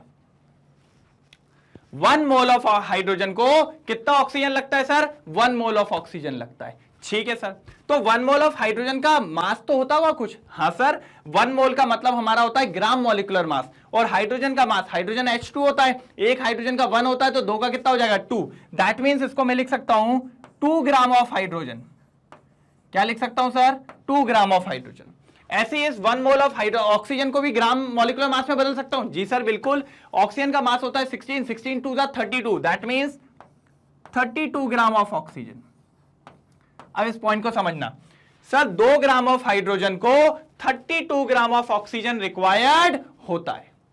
कितना होता है सर? 2 ग्राम ऑफ हाइड्रोजन को 32 ग्राम ऑफ ऑक्सीजन रिक्वायर्ड होता है, तब जाके आपका क्या बनता है सर? 2 मोल ऑफ वाटर बनता है। क्या सर आपको 2 ग्राम में निकालना है? नहीं सर, मैंने कहा 1 ग्राम ऑफ हाइड्रोजन में कितना लगेगा फिर? तो सर वो तो बहुत इजी हो गया। 1 ग्राम के लिए तो ये नीचे चला जाएगा, 2 से डिवाइड हो जाएगा, 2 से डिवाइड जैसे ही करेंगे तो कितना हो जाएगा? 16 ग्राम ऑफ ऑक्सीजन। कितना हो जाएगा सर? 16 gram of oxygen. मैंने कहा बहुत बढ़िया, लेकिन क्या आपको 1 ग्राम में चाहिए? नहीं, हमें तो सर 10 ग्राम में पूछा है। हमें कितने में पूछा है? 10 ग्राम में पूछा है। तो 10 ग्राम ऑफ हाइड्रोजन का कितना होगा भैया? कितना ऑक्सीजन रिक्वायर्ड होगा? तो मैंने कहा ये तो बहुत बढ़िया सा क्वेश्चन हो गया। क्यों हो गया बहुत बढ़िया क्वेश्चन? बहुत इंपॉर्टेंट हो गया सर। एक चॉकलेट 16 रुपए की, तो 10 चॉकलेट कितने की? 16 × 10 160 रुपए की। बहुत बढ़िया सर। तो 16 × 10 कर दीजिए, मतलब हो जाएगा, यहीं पर ही मैं बता देता हूं, इसको हटा के लिख रहा हूं। मेरे हिसाब से इतना तो आप लोग समझते ही हैं, इतने तो कर ही सकता हूं मैं कि 10 को 1 ग्राम में 16 ग्राम ऑफ ऑक्सीजन लगता है, तो 10 ग्राम में कितना लगेगा सर? लगेगा 160 ग्राम ऑफ ऑक्सीजन। कितना लगेगा सर? 160 ग्राम ऑफ ऑक्सीजन लगने वाला है। अगर 160 ग्राम ऑफ ऑक्सीजन लगेगा सर, कितने में लगेगा? 10 ग्राम ऑफ हाइड्रोजन में। 10 ग्राम ऑफ हाइड्रोजन आपको गिवन है? हाँ sir 10 gram of hydrogen given है। क्या आपके पास 160 ग्राम ऑफ ऑक्सीजन है? नहीं सर, 160 ग्राम ऑफ ऑक्सीजन तो नहीं है, हमारे पास तो 64 ग्राम ऑफ ऑक्सीजन है। मतलब सर हाइड्रोजन तो 10 ग्राम है, लेकिन 10 ग्राम हाइड्रोजन को, 10 ग्राम ऑफ हाइड्रोजन को खत्म होने के लिए या फिर बराबर ऑक्सीजन चाहिए है, तो कितना चाहिए? 160 ग्राम। कितना चाहिए सर? 160 ग्राम। लेकिन आपके पास कितना ऑक्सीजन है? 64 gram. That means 10 gram of hydrogen को जितना ऑक्सीजन चाहिए था उतना ऑक्सीजन आपके पास नहीं है। मतलब ऑक्सीजन कैसा प्रेजेंट है? कम। ऑक्सीजन कम है, that means oxygen limited quantity में। किसमें है सर? ऑक्सीजन लिमिटेड क्वांटिटी में। किसमें है सर? ऑक्सीजन कैसा है? लिमिटेड क्वांटिटी में है। और जब भी कोई लिमिटेड क्वांटिटी में होता है तो उसको एक नाम से जाना जाता है, जिसको कहते हैं लिमिटिंग रिएजेंट। क्या कहते हैं सर? Limiting reagent. मतलब ऑक्सीजन इज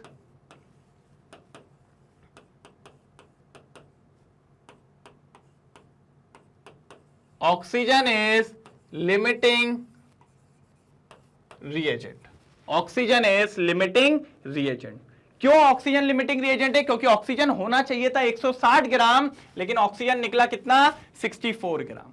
और सर बस अब हमें क्या निकालना है? वाटर निकालना है। तो फिर से ले लीजिए मोल रेशियो, ठीक है। और मोल रेशियो इस बार किसका होने वाला है सर? तो इस बार सर होने वाला है मोल रेशियो एक तो ऑक्सीजन का और एक साथ में हमारे वाटर का।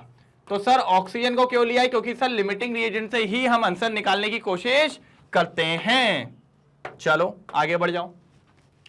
रेशियो क्या दिया हुआ है सर, ऑक्सीजन 1 मोल है लेकिन वाटर हमारा 2 मोल है, तो मतलब 1:2 का रेशियो है, 1:2 रेशियो है, 1:2 रेशियो है, 1:2 रेशियो का मतलब 1 मोल ऑफ ऑक्सीजन अगर चाहिए है आपके पास, तब जाके 2 मोल ऑफ वाटर बनाएगा। कितना बनाएगा सर, 2 मोल ऑफ वाटर बनाएगा।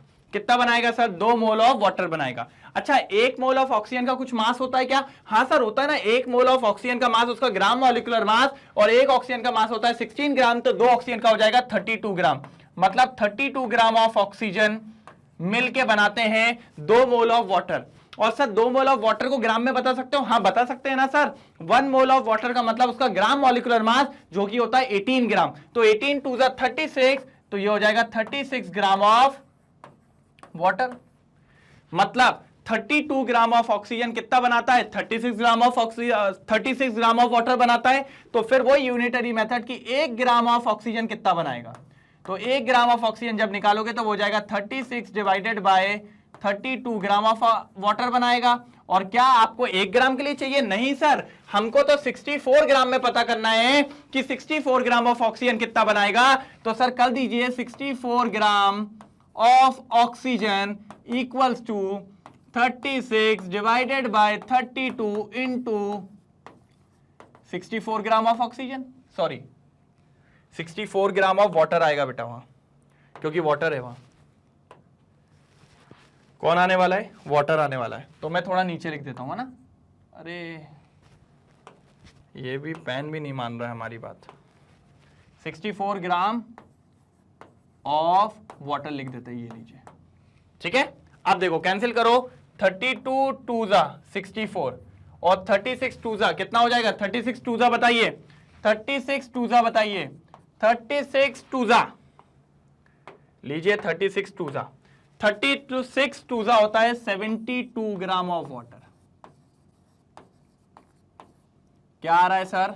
72 ग्राम ऑफ वाटर। मतलब 64 ग्राम ऑफ ऑक्सीजन मिलके कितना पानी बना रहे हैं सर? 72 ग्राम ऑफ पानी बना रहे हैं। कितना बना रहे हैं सर? 72 ग्राम ऑफ पानी बना रहे हैं। ठीक है सर, हमने कहा बहुत बढ़िया सर, मतलब हमें मिल गया 72 ग्राम ऑफ वाटर। ये फाइनल आंसर है। एक स्क्रीनशॉट लो, फिर आगे बताता हूं, जल्दी स्क्रीनशॉट लो पहले। लेकिन सर ऑप्शन में तो है ही नहीं। अरे मैंने कहा ये तो दिक्कत हो गई। मतलब उसने हमें गिवन वेट दे रखा है और यहां मोल पूछ लिए, तो बहुत इजी है सर। इसको हटा दूं 2 मिनट, हटा दूं पक्का? ठीक है, थोड़ी सी जगह क्लियर करने वाला हूं। ये तो लिख ही लिया होगा, अभी निकालते हैं आंसर। सर आंसर आ गया है अपना, डरिए मत, अपना आंसर आ चुका है।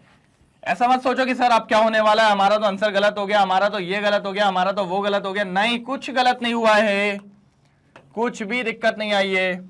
टेंशन की बात नहीं लेने का, केमिस्ट्री को टेंशन देने का। देखो क्या हुआ अपना, अभी अपना कंफर्म क्या हुआ है, अभी अपनी लाइन आई है कि 64 ग्राम ऑफ ऑक्सीजन कितना वाटर बना रहा है सर?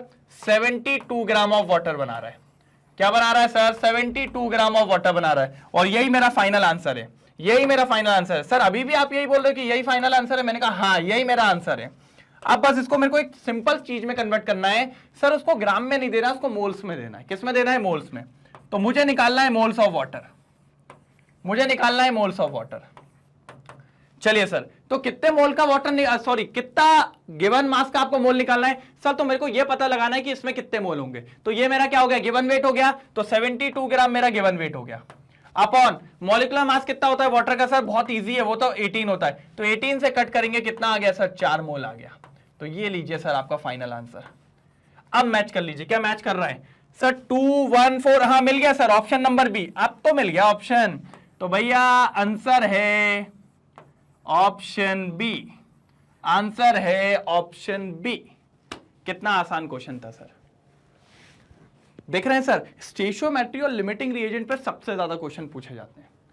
बहुत ज्यादा जरूरी है कि ये आपको पता होना चाहिए कैसे आ रहा है। ठीक है, पक्का क्लियर है? फटाफट नोट डाउन करेंगे, फिर आगे बढ़ते हैं अगले क्वेश्चन की तरफ, तूफान मचा देंगे एकदम। ठीक है, चलिए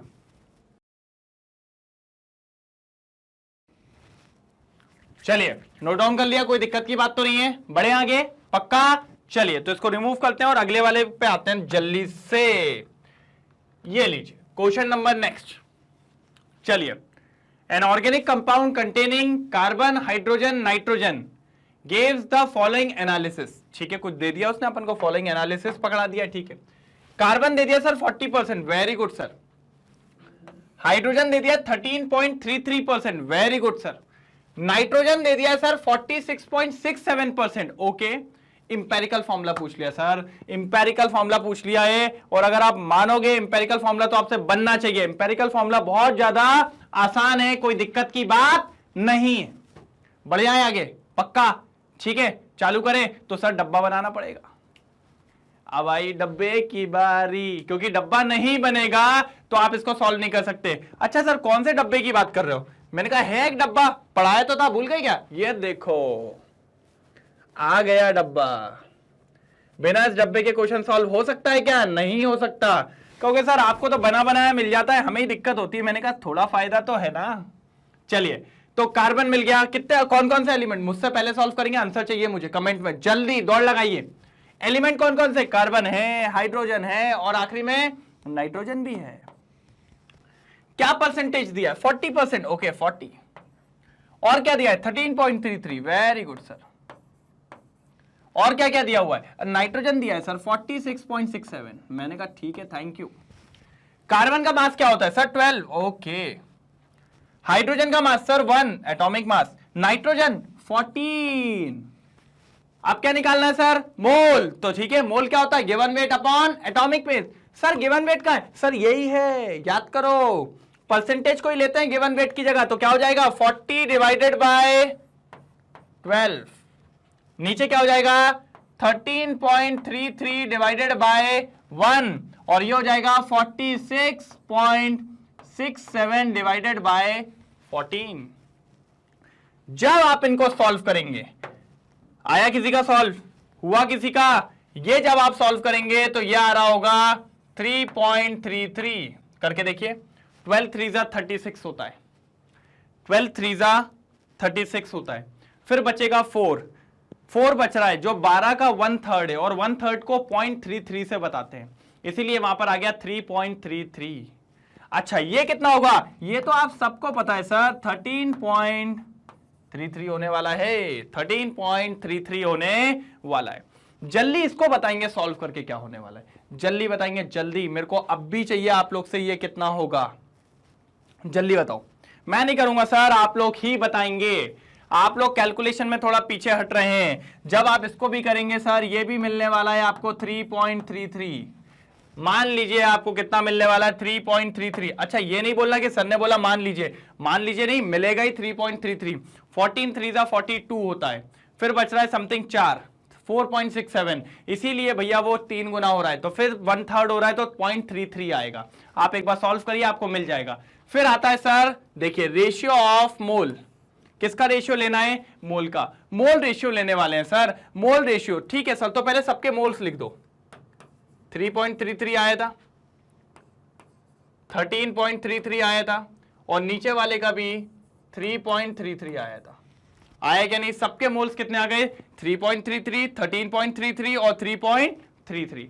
अब मोल रेशियो में सबसे छोटे वाले मोल से डिवाइड करते हैं, जो सबसे छोटे मोल होंगे ना, उससे डिवाइड लगाइए। सबसे छोटा कौन है सर? 3.33 तो है सबसे छोटा। मैंने कहा ओके, ठीक है, और यहां पे भी 3.33, कोई दिक्कत? जब आप इसको ऊपर वाले को सॉल्व करेंगे, जब आप ऊपर वाले को सॉल्व करके निकालेंगे, तो ऊपर वाला सॉल्व होके क्या आने वाला है? जब आप इसको कैंसिल करेंगे तो यह आने वाला है 1। कितना आने वाला है? 1। और अगर आप देखें तो 3 4 12 होता है, तो मेरे हिसाब से यह आने वाला है 4, और नीचे वाला भी कैंसिल होने के बाद आने वाला है 1। कितना आने वाला है? 1। तो आप ध्यान से देखिए, तो कार्बन कितना आया? 1।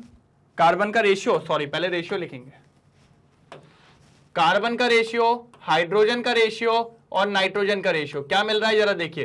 कार्बन का रेशियो मिला आपको 1, हाइड्रोजन का रेशियो मिला आपको 4, और नाइट्रोजन का रेशियो मिला आपको 1। तो इनका जो इंपेरिकल फॉर्मूला होगा, क्या होगा सर? इंपेरिकल फॉर्मूला होगा, मतलब कार्बन कितनी बार?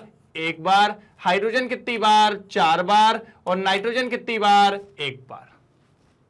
नाइट्रोजन कितनी बार, एक बार। तो फॉर्मूला हो रहा है C1H4N1। ये आपका फाइनल आंसर है। चलिए, तो ये आंसर हो गया। एक बार चेक तो कर लें आपने क्या एमसीक्यूज मैच भी कर रहे हैं क्या नहीं कर रहे हैं। तो आंसर कितना है, C1H4N1। आ जाओ जरा। पहला है C2H7N2, सर वो तो नहीं है। CH5N, वो भी नहीं है सर। ये देखिए C वाला देखिए, C1H4N1। तो सर ऑप्शन नंबर C। तो इसका करेक्ट आंसर है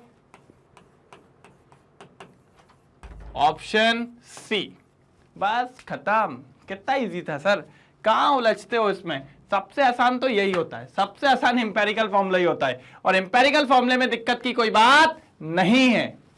सबसे बढ़िया तरीके से मैंने इंपेरिकल फॉर्मूला तैयार करवाया आप लोग का, इसलिए भाई बिल्कुल गलत नहीं होना चाहिए, नहीं तो मार मारूंगा सबको।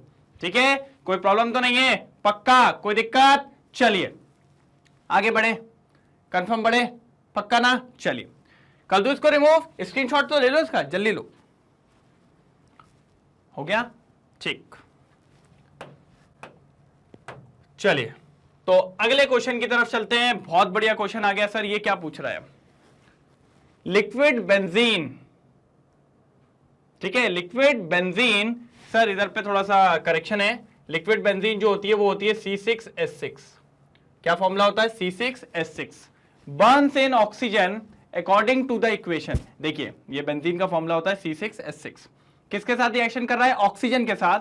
तो बनाएगा CO2 और H2। ये मैंने आपको पहले ही बताया था, कोई भी हाइड्रोकार्बन हो अगर ऑक्सीजन के साथ जलाया गया है तो दो ही चीजें देता है, CO2 और H2O। अब आगे बढ़ते हैं। हाउ मेनी लीटर्स ऑफ, इसको ये O2 दिख रहा है ना, इसका मतलब है ये O और ऐसा नीचे सबस्क्रिप्ट में 2। ठीक है, मेंशन कर लेना। How many litres of oxygen at STP are needed to complete the combustion of 39 gram of liquid benzene. 39 gram जो है अपना वो बेंजीन दे दिया है। क्या दे दिया है सर, बेंजीन दे दिया है। ठीक है, मतलब बेंजीन दे दिया और ऑक्सीजन मांग लिया है। तो सर ये तो बिल्कुल सिंपल क्वेश्चन हो गया ना। बेंजीन देके अगर वो आपसे ऑक्सीजन मांग लेता है तो फिर तो क्वेश्चन सॉल्व, क्योंकि एक दिया एक निकालना है तो सिंपल मोल रेशियो लेंगे। स्टेशियोमेट्री का सिंपल क्वेश्चन है सर, क्या दिक्कत है, फिर क्या प्रॉब्लम है। वो तो बहुत इजी हो गया क्या नहीं हो गया, पक्की बात है क्या नहीं है। चलिए तो अब समझिए सॉल्व कैसे करना है। तो पहले तो सर रिएक्शन उठा लो, पहले तो रिएक्शन उठा लो, उसके बिना काम ही नहीं हो सकता। चलो सर पहले रिएक्शन लाएंगे। C6H6 बैलेंस भी करके चलना है क्योंकि लिखा हुआ है 2 प्लस 15O2 गिव्स, क्या हो जाएगा सर, 12 CO2 प्लस 6H2। है क्या नहीं है, 6H2O हो गया क्या नहीं हो गया। ठीक है, अब इसकी जनरल रिएक्शन लिख लो सर। ये हो जाएगा 2 मोल, ये कितना हो जाएगा 15 मोल, ये कितना हो जाएगा सर 12 मोल, और ये कितना हो जाएगा सर 6 मोल। कितना हो जाएगा 6 मोल। अब इस बात को समझिए, थोड़ा सा बात को समझिएगा। मतलब सर 2 मोल ऑफ बेंजीन को 15 मोल ऑफ ऑक्सीजन की रिक्वायर्ड होती है अगर उसको कंबशन करवाना है तो। और अपन को ऑक्सीजन का वॉल्यूम निकालना है, वो मैं निकाल लूंगा, कोई दिक्कत की बात नहीं है। तो बस फिर सिंपल से तरीके से मोल रेशियो ले लो, बहुत बढ़िया तरीके से मोल रेशियो ले लो सर, मोल रेशियो ले लो सर। और मोल रेशियो भी किसका लेने वाले हैं सर, बता दो जल्दी। तो मोल रेशियो लेने वाले हैं किसका, बेंजीन का। ये थोड़ा छोटा ज्यादा नहीं बन गया, अरे लो 1 भी गया। पहले तो 1 लगाओ, फिर वाइट पे आ जाओ। चलो किसका मोल रेशियो लेना है सर, बेंजीन का लेना है C6H6। और किसका लेना है साथ में, ऑक्सीजन का लेना पड़ेगा सर, क्योंकि वही तो निकालना है। क्या रेशियो दिया हुआ है वहीं देख लो भैया, एक का 2 दिया है और एक का 15 दिया है, तो कोई दिक्कत की बात नहीं है, बिल्कुल सिंपल है। तो रेशियो कितना है 2:15। कितना रेशियो है 2:15। That means what, 2 mole of benzene, 2 mole of benzene को कितना ऑक्सीजन लगता है सर, 15 मोल ऑफ ऑक्सीजन लगता है। कितना लगता है सर, 15 मोल ऑफ ऑक्सीजन लगता है। तो सर 1 मोल ऑफ बेंजीन को कितना लगने वाला है सर, वापस आ गए अपन, किस पे आ गए सर, वापस एक चीज पे आ गए जिसका नाम है यूनिटरी मेथड। यूनिटरी मेथड, तो ये भी हो जाएगा 15 divided by 2 moles of oxygen. अच्छा 15/2 को क्या लिख सकते हैं बताओ, 15/2 को क्या लिख सकते हैं? 15/2 को लिख सकते हैं सर 7.5 मोल। कितना लिख सकते हैं सर? 7.5 मोल। ठीक है, अब बात को समझना। सर 1 मोल ऑफ बेंजीन का मास कितना होता है? तो सर 1 मोल ऑफ बेंजीन का मास तो बहुत अच्छा है ना, उसका मॉलिक्यूलर मास होगा। तो उसका मॉलिक्यूलर मास क्या है? तो सर मॉलिक्यूल से निकलेगा 12 × 6 प्लस 1 × 6 कर दीजिए। जब आप करेंगे तो 12 छक्के 72 प्लस 1 और ये हो जाएगा 6, तो ये हो गया 78। कितना हो गया सर? 78। मतलब 78 ग्राम ऑफ बेंजीन। क्या सर? 78 ग्राम ऑफ बेंजीन को। अच्छा, क्या सर आप चाहते हो इसको भी मास में लिखना? मैंने कहा नहीं, मास नहीं, क्योंकि मुझे तो निकालना है वॉल्यूम। मुझे तो निकालना है वॉल्यूम। तो भैया मैं कुछ और चाह रहा हूं। क्या चाह रहे हैं सर आप बताइए ना? बहुत खतरनाक चीज चाह रहा हूं कि सर मुझे पता है 1 मोल ऑफ ऑक्सीजन का वॉल्यूम एसटीपी पे, किस पे सर? एसटीपी पे 22.4 लीटर होता है। कितना होता है? 22.4 लीटर। तो सर 7.5 मोल का कितना होगा? सर 7.5 मोल का कितना होगा? तो सर ये तो वही वाली बात हो गई, अगर एक चॉकलेट 22.4 रुपए की है तो 10 चॉकलेट कितने की? इंटू कर दो सर। तो 22.4 × 7.5 इतना लीटर होगा। इंटू करिए, जल्दी इंटू करिए। 22.4 और 7.5 करके बताइए जल्दी। 5 4 ज़ा 20, 5 2 ज़ा 10, 10 और 2 12 होता है, एक ऊपर। 5 2 ज़ा 10 11 हो गया। 7 4 ज़ा 28 हो गया 2 ऊपर, और 7 2 ज़ा 14 2 16 हो गया 1 ऊपर। 7 2 ज़ा 14 और 1 15 हो गया। कोई दिक्कत की बात है क्या? नहीं। तो ये आएगा 0, 8 और 2 फिर आएगा 10, 1 ऊपर 6 7 8 आने वाला है, और उसके बाद 6 आएगा, उसके बाद 1 आएगा। और अगर देखें तो 2 पॉइंट के बाद हट गया तो आया 168 लीटर। 168 litre of oxygen. मतलब आप समझ रहे हैं, 1 मोल ऑफ ऑक्सीजन में 22.4 होता है, तो 7.5 मोल में कितना होता है? 168 लीटर ऑफ ऑक्सीजन होता है। कितना होता है sir? 168 litre of oxygen. That means 78 gram of benzene को कितना लीटर ऑक्सीजन चाहिए सर? 168, 168 लीटर चाहिए। कितना चाहिए सर? 168 चाहिए। क्या 78 में चाहिए था? नहीं सर, 78 का तो क्वेश्चन ही नहीं है। क्वेश्चन तो है 39 का। क्वेश्चन तो है 39 का। दैट मींस आपको निकालना है 39 ग्राम ऑफ बेंजीन में कितना होगा? तो वो तो बहुत सिंपल हो गया सर, 39 की बात कर रहा है। दैट मींस 168 डिवाइडेड बाय क्या आ जाएगा? 78 इंटू और पहुंच जाएगा 39। तो अब आप जब कैंसिल करेंगे तो 39 से कैंसिल होगा 2 टाइम्स में, और 2 से कैंसिल होगा तो ये हो जाएगा 84। दैट मींस आपका आंसर आ गया है। और वो आंसर क्या आया है? देखिए जल्दी, फटाक से देखिए। वो आ गया है 84 लीटर ऑफ ऑक्सीजन। मतलब 39 ग्राम ऑफ बेंजीन को कितना रिक्वायर्ड होता है? 84 लीटर ऑफ ऑक्सीजन रिक्वायर्ड होता है। क्या दिक्कत थी? ऑप्शन चेक करने वाले हैं, बहुत बढ़िया तरीके से ऑप्शन देखेंगे। आ जाइए जल्दी। पहला ऑप्शन 74 लीटर क्या है? नहीं है। 11.2 है, 22.4 है, नहीं सर, ऑप्शन डी है। तो ये जो ऑप्शन है ये कौन सा है? D option. कितना बढ़िया क्वेश्चन था। बस क्वेश्चन में क्या था सर? अपन को वॉल्यूम निकालना था। तो मैंने आपको सर सारे रिलेशन पढ़ाए। मोल को मास में भी तब्दील कर देता हूं, मोल को पार्टिकल में भी उड़ा देता हूं, और मोल को वॉल्यूम में भी उड़ा देता हूं। तो वही किया यहां पे। कितना इजी था, क्योंकि मैं जानता हूं 1 मोल ऑफ ऑक्सीजन का एसटीपी पे 22.4 लीटर होता है, तो 7.5 का कितना होगा? 168 आ गया। और 168 लीटर कब लगता है? जब आपके पास कितना होता है? 78 ग्राम। लेकिन मुझे तो 39 में चाहिए था, तो 78 को नीचे ले गया, 38 से इंटू कर दिया, जो कि कहलाता है यूनिटरी मेथड। कितना बढ़िया क्वेश्चन था। अब आप बताओ, आप लोग बोलते हो सर बहुत टफ है, ये है, फलाना है, डिमका है। कितना इजी था? मेरे हिसाब से तो बहुत बढ़िया क्वेश्चन था। चलिए, तो अब फटाक से एक बार स्क्रीनशॉट लेंगे। बढ़िया क्वेश्चन था तो जल्दी स्क्रीनशॉट लीजिए, फिर आगे बात करता हूं। हो गया? कोई दिक्कत तो नहीं? क्वेश्चन समझ में आया? तो ये था क्वेश्चन नंबर 11। क्लियर कर दूं? ठीक है। तो मेरे हिसाब से तो बातचीत बिल्कुल क्लियर चल रही होगी और बढ़िया तरीके से चल भी रहा होगा। तो चलिए अब देखते हैं अपन क्वेश्चन नंबर 12। चलिए तो क्वेश्चन नंबर 12 पे आते हैं। ये लीजिए आपके सामने क्वेश्चन नंबर 12। कितना बढ़िया क्वेश्चन है, फटाफट क्वेश्चन को देखने वाले हैं, जल्दी आ जाइए। क्वेश्चन खत्म करेंगे बहुत तेजी में, क्योंकि मेरे हिसाब से अब आपको आ गई है स्पीड और उस स्पीड का फायदा उठाने वाले हैं। आ जाइए। Sir an organic compound contain 80% biomass. Okay, कौन है बायोमास? Carbon sir, carbon. मतलब कार्बन कितना है? 80% है। Okay sir. Remaining percentage is of hydrogen. अगर सर कार्बन 80% है तो हाइड्रोजन कितना होगा? रिमेनिंग बोल रहा है, तो सर टोटल कितना है? सर टोटल तो एक ही होता है 100%। तो भैया हाइड्रोजन कितना हो जाएगा सर? 20% हो जाएगा। कितना हो जाएगा? 20%। बस। और वो कह रहा है बता दीजिए इंपेरिकल फॉर्मूला क्या होगा। इंपेरिकल फॉर्मूला निकाल के बताइए क्या होने वाला है। इंपेरिकल फॉर्मूला कैसे आएगा? तो मैंने कहा बहुत इजी है, बस इसके लिए मुझे लगेगा डब्बा।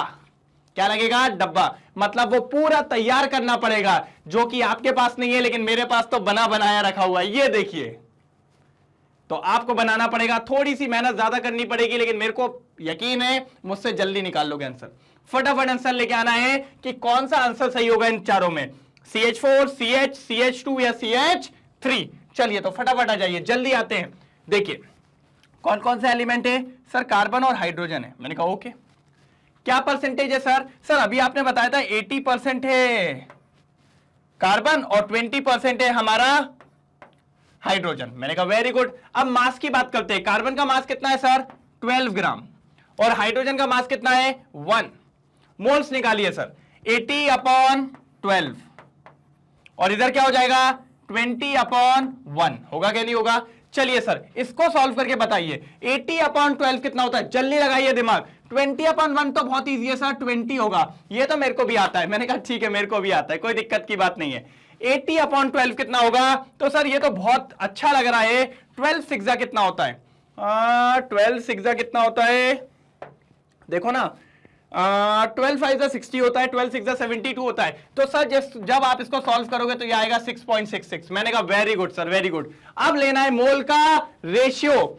तो भैया पहले तो जो मोल्स आए उसको लिख दो, 6.66। नीचे कितने मोल्स आए? 20। अब छोटे वाले से डिवाइड लगाना है। छोटा वाला कौन है? 6.66। इधर पे भी 6.66 होगा क्या? नहीं होगा। तो ये देखिए ये कैंसिल होके हो जाएगा 1, और ये जब आप कैंसिल करेंगे तो लगभग आएगा कितना? 3। कितना आएगा सर? 3। तो कार्बन कितना हो गया? 1। कार्बन कितना हो गया सर? 1। कार्बन और हाइड्रोजन का रेशियो, कार्बन और हाइड्रोजन का रेशियो कितना आ रहा है सर? 1:3। दैट मींस कार्बन 1 है और हाइड्रोजन कितना है? 3 है। क्या आपका आंसर भी यही आ रहा है? CH3 आ रहा है क्या? चलिए चेक करके देखते हैं। आ जाइए। देखिए सर CH4 नहीं है, CH नहीं है, CH2 नहीं है। सर देखिए ऑप्शन नंबर डी। तो भैया ये बात कंफर्म होती है कि हमारा कौन सा ऑप्शन आंसर है? आंसर है ऑप्शन डी। कौन सा आंसर है? Option D. कितना बढ़िया क्वेश्चन था। क्या दिक्कत थी इस क्वेश्चन में? मेरे को तो वही समझ में नहीं आता कि आप लोग को इस क्वेश्चन में दिक्कत आती कैसे है। कितना बढ़िया क्वेश्चन था। इंपेरिकल तो आएगा ही आएगा, सबसे मोस्ट इंपॉर्टेंट क्वेश्चन में ये डलता ही है, क्योंकि इसको लगा डाला तो लाइव झिंगा लाला। क्योंकि 4 नंबर आपसे कोई नहीं छोड़ा सकता, कोई दुनिया की ताकत नहीं है अब जो आपसे 4 नंबर छोड़ा पाए। तो मेरे को लगता है काफी लोगों का डी आ गया होगा, काफी क्या बहुत सारे लोगों का आ गया होगा। और जिसका नहीं आया प्लीज एक बार नोट डाउन करेंगे, फिर चलते हैं अगले क्वेश्चन की तरफ। जल्दी नोट डाउन करेंगे। चलिए नोट डाउन कर लिया, कोई दिक्कत की बात तो नहीं है। चलो बढ़े आगे, कोई प्रॉब्लम तो नहीं। चलिए तो इसको हटा देते हैं। चलिए अगले क्वेश्चन की तरफ चलते हैं। यह भी बहुत बढ़िया क्वेश्चन है। क्या दिया हुआ है सर? देखिए चलिए पढ़ते हैं। The density of 3 molar solution of NaOH is 1.11 ग्राम पर millilitre. Calculate the molarity of the solution. ठीक है सर, क्या निकालना है? मोलैरिटी निकालना है। ठीक है सर, कोई दिक्कत की बात नहीं है। पहले क्या गिवन दिया है वो देख लेते हैं। सर उसने दिया है 3 molar solution, 3 molar solution of NaOH दिया हुआ है। अच्छा एक बात बताओ सर, ये जो 3 मोलाल होता है इसका क्या मतलब हुआ? इसका मतलब होता है सर 3 मोल्स पर केजी। क्या मतलब होता है? 3 मोल्स पर केजी। और इस लाइन का मतलब यह होता है कि इसके अंदर 3 मोल ऑफ NaOH है इन 1 kg ऑफ वाटर। किसके अंदर सर? 1 kg ऑफ वाटर के अंदर। मतलब यहां पर 3 मोल ऑफ NaOH है और 1 kg ऑफ वाटर में। मतलब अगर मैं यहां पर बात करूं मास ऑफ सॉल्वेंट की, किसकी बात करूं? मास ऑफ सॉल्वेंट की, तो मास ऑफ सॉल्वेंट कितना है सर? 1000 ग्राम। कितना है सर? 1000 ग्राम। क्योंकि मैं जानता हूं जब भी मुझे मोलैरिटी निकालनी है तो मुझे वॉल्यूम ऑफ सॉल्यूशन चाहिए। क्या चाहिए? Volume of solution. तो उसके लिए पहले मुझे निकालना पड़ेगा मास ऑफ सॉल्यूशन। क्या चाहिए? Mass of solution. अब आइए तो मुझे मास ऑफ सॉल्यूट पता कर लूं कहीं से। क्या पता कर लूं सर? Mass of solute. अच्छा मुझे क्या दिया हुआ है? मुझे 3 मोल दिया है। मुझे क्या दिया हुआ है सर? मुझे 3 मोल दिया हुआ है। ये देखिए 3 मोल दिया है। अब आप जानते हैं 1 मोल का मास NaOH का, 1 मोल का मास किसका सर? 1 मोल का उसका होता है मॉलिक्यूलर मास। और मैं जानता हूं सोडियम होता है 23 + 16 + 1, तो ये हो गया 40 ग्राम। कितना हो गया सर? 40 ग्राम। ये किसका मास होता है सर? 1 मोल ऑफ NaOH का। 1 मोल ऑफ NaOH का मास कितना है सर? 40 ग्राम। तो सर 3 मोल का कितना होगा? सर 3 मोल का कितना होगा? तो 3 × 40 मतलब 120 ग्राम। ये आ गया सर मुझे मास ऑफ सॉल्यूट। क्या मिल गया मुझे? Mass of solute. कितना मिल गया सर? 120 ग्राम। तो अब मैं यहीं से निकालूंगा मास ऑफ सॉल्यूशन। क्या निकालूंगा? मास ऑफ सॉल्यूशन, जो कि क्या होगा? Mass of solute plus mass of solvent. क्या हो जाएगा सर? Mass of solvent. अब जरा ध्यान से देखिए, mass of solute plus mass of solvent मतलब 1000 + 120 कितना हो जाएगा सर? 1120 ग्राम। कितना हो जाएगा सर? 1120 ग्राम। कोई दिक्कत की बात यहां तक? ये आ गया मेरा क्या? ये आ गया है मेरा सर मास ऑफ सॉल्यूशन। क्या आ गया है सर? Mass of solution. अब देखिए, अब देख लीजिए सर, अब बहुत इंपॉर्टेंट बात करने जा रहा हूं मैं सर। लेकिन मोलैरिटी के अंदर तो मास ऑफ सॉल्यूशन होता ही नहीं है, उसमें तो डेंसिटी, उसमें तो वॉल्यूम होता है। तो ठीक है सर, आपके पास एक और चीज है। मैंने कहा क्या? उनने कहा डेंसिटी, मास अपॉन वॉल्यूम। यहां से आप वॉल्यूम निकाल लीजिए। मैंने कहा ठीक है, तो मतलब मास को डेंसिटी से डिवाइड लगा दो। मास कितना निकाला आपने? 1120। और डेंसिटी कितनी थी आपकी? सॉरी, डेंसिटी कितनी दी हुई है? 1.11। 1.11। जैसे ही आप इसको डिवाइड लगाएंगे, बताइए कितना आ रहा है? बताइए जल्दी, वॉल्यूम कितना आ रहा है? सर वॉल्यूम ऑफ सॉल्यूशन की बात हो रही है। वॉल्यूम ऑफ सॉल्यूशन की बात हो रही है। कितना आ रहा है जल्दी बताइए? सर ये आएगा 1009 ml। कितना आएगा सर? 1009 ml। ये आ गया वॉल्यूम। क्या आ गया सर? ये आ गया वॉल्यूम। और यही मेरे को चाहिए था, क्योंकि इसको लगा डाला तो लाइव जिंगल आला। क्यों लाइव जिंगल आला? क्योंकि अब आ जाएगी मोलैरिटी। देखिए मोलैरिटी क्या होता है? मोलैरिटी क्या होता है? मोल्स ऑफ सॉल्यूट होता है क्या नहीं होता? Divided by volume of solution. ठीक है, काय में ले लो। अगर आपने ml में लिया तो ऊपर कितना इंटू हो जाएगा? 1000। कितना हो जाएगा सर? 1000। तो आ जाइए, मोल्स कितने दिए? मोल्स ऑफ सॉल्यूट देखिए 3 है, और इंटू क्या कर दीजिए? 1000 कर दीजिए, और डिवाइडेड बाय कितना कर लीजिए? 1009। बस सर, आप जैसे इसको सॉल्व करेंगे आपका आंसर आपके सामने होगा। आपका आंसर आपके सामने होगा। जैसे ही आप इसको सॉल्व करेंगे ये हो जाएगा सर 3000 डिवाइडेड बाय 100,009। इसको कहेंगे अपन मोलैरिटी। क्या कहेंगे इसको अपन? मोलैरिटी। ये भी लगभग आएगा सर 2.9 के आसपास। कितना आएगा सर? 2.9। करेक्टली नहीं बता रहा हूं मैं आपको, लेकिन लगभग ये 2.9 के आसपास ही आएगा। ये जब भी आप सॉल्व करेंगे यही आपकी मोलैरिटी है। ये कितना मिलेगा आपको? ये लगभग मिलने वाला है 2.9 या फिर 8 ऐसा कुछ मिलेगा मोलार। 2.98 मोलार के आसपास आपको मिलने वाला है। कोई दिक्कत यहां तक? पक्का? क्लियर है? तो क्वेश्चन में कुछ नहीं करना था, मोलैलिटी दी थी, मोलैलिटी निकालना था, तो मोलैलिटी की मदद से मैंने सॉल्वेंट और सॉल्यूट निकाल लिया, दोनों को प्लस करके मास ऑफ सॉल्यूशन निकाल लिया, डेंसिटी की मदद से वॉल्यूम ऑफ सॉल्यूशन निकाल लिया और फिर बढ़िया फॉर्मूले में पटक दिया और आंसर निकाल दिया। मेरे हिसाब से आप लोग का भी आ गया होगा। इसको डिवाइड कर लीजिएगा, है ना, अप्रोक्सीमेटली इतना ही आना चाहिए, इसी के आसपास होगा, कोई दिक्कत की बात इसमें नहीं होगी। तो ये one of the best question था जो आपको आना चाहिए था। एक स्क्रीनशॉट ले लो, जल्दी लो स्क्रीनशॉट। हुआ? कोई दिक्कत तो नहीं? चलिए आगे बढ़े, आ जाओ, हटा दो, ये गया। अब आते हैं अगले पे। अगला सब करेंगे सर, अगला सब करेंगे। लो, अगला तो करने लायक ही नहीं है। क्यों सर, ऐसा क्या हो गया? मैंने कहा क्वेश्चन पढ़ो, देखो क्वेश्चन कितना बढ़िया है। Volume of a solution changes with change in temperature, then what will be the molality of the solution be affected by temperature? Give reason for your answer. हां सर, पहली जो लाइन लिखी है वो सही है कि वॉल्यूम जो होता है, दूसरा कलर चाहिए, मजा नहीं आएगा मेरे को इससे। वॉल्यूम जो होता है वो टेम्परेचर के डायरेक्टली प्रोपोर्शनल होता है। अगर आप वॉल्यूम को टेम्परेचर को चेंज करते हो तो वॉल्यूम पे भी इफेक्ट पड़ता है, ये बात कंफर्म है। इसी के चलते जो मोलैरिटी होती है, क्या होती है सर? मोलैरिटी होती है वो टेम्परेचर डिपेंडेंट होती है। क्या होती है सर? टेम्परेचर डिपेंडेंट होती है।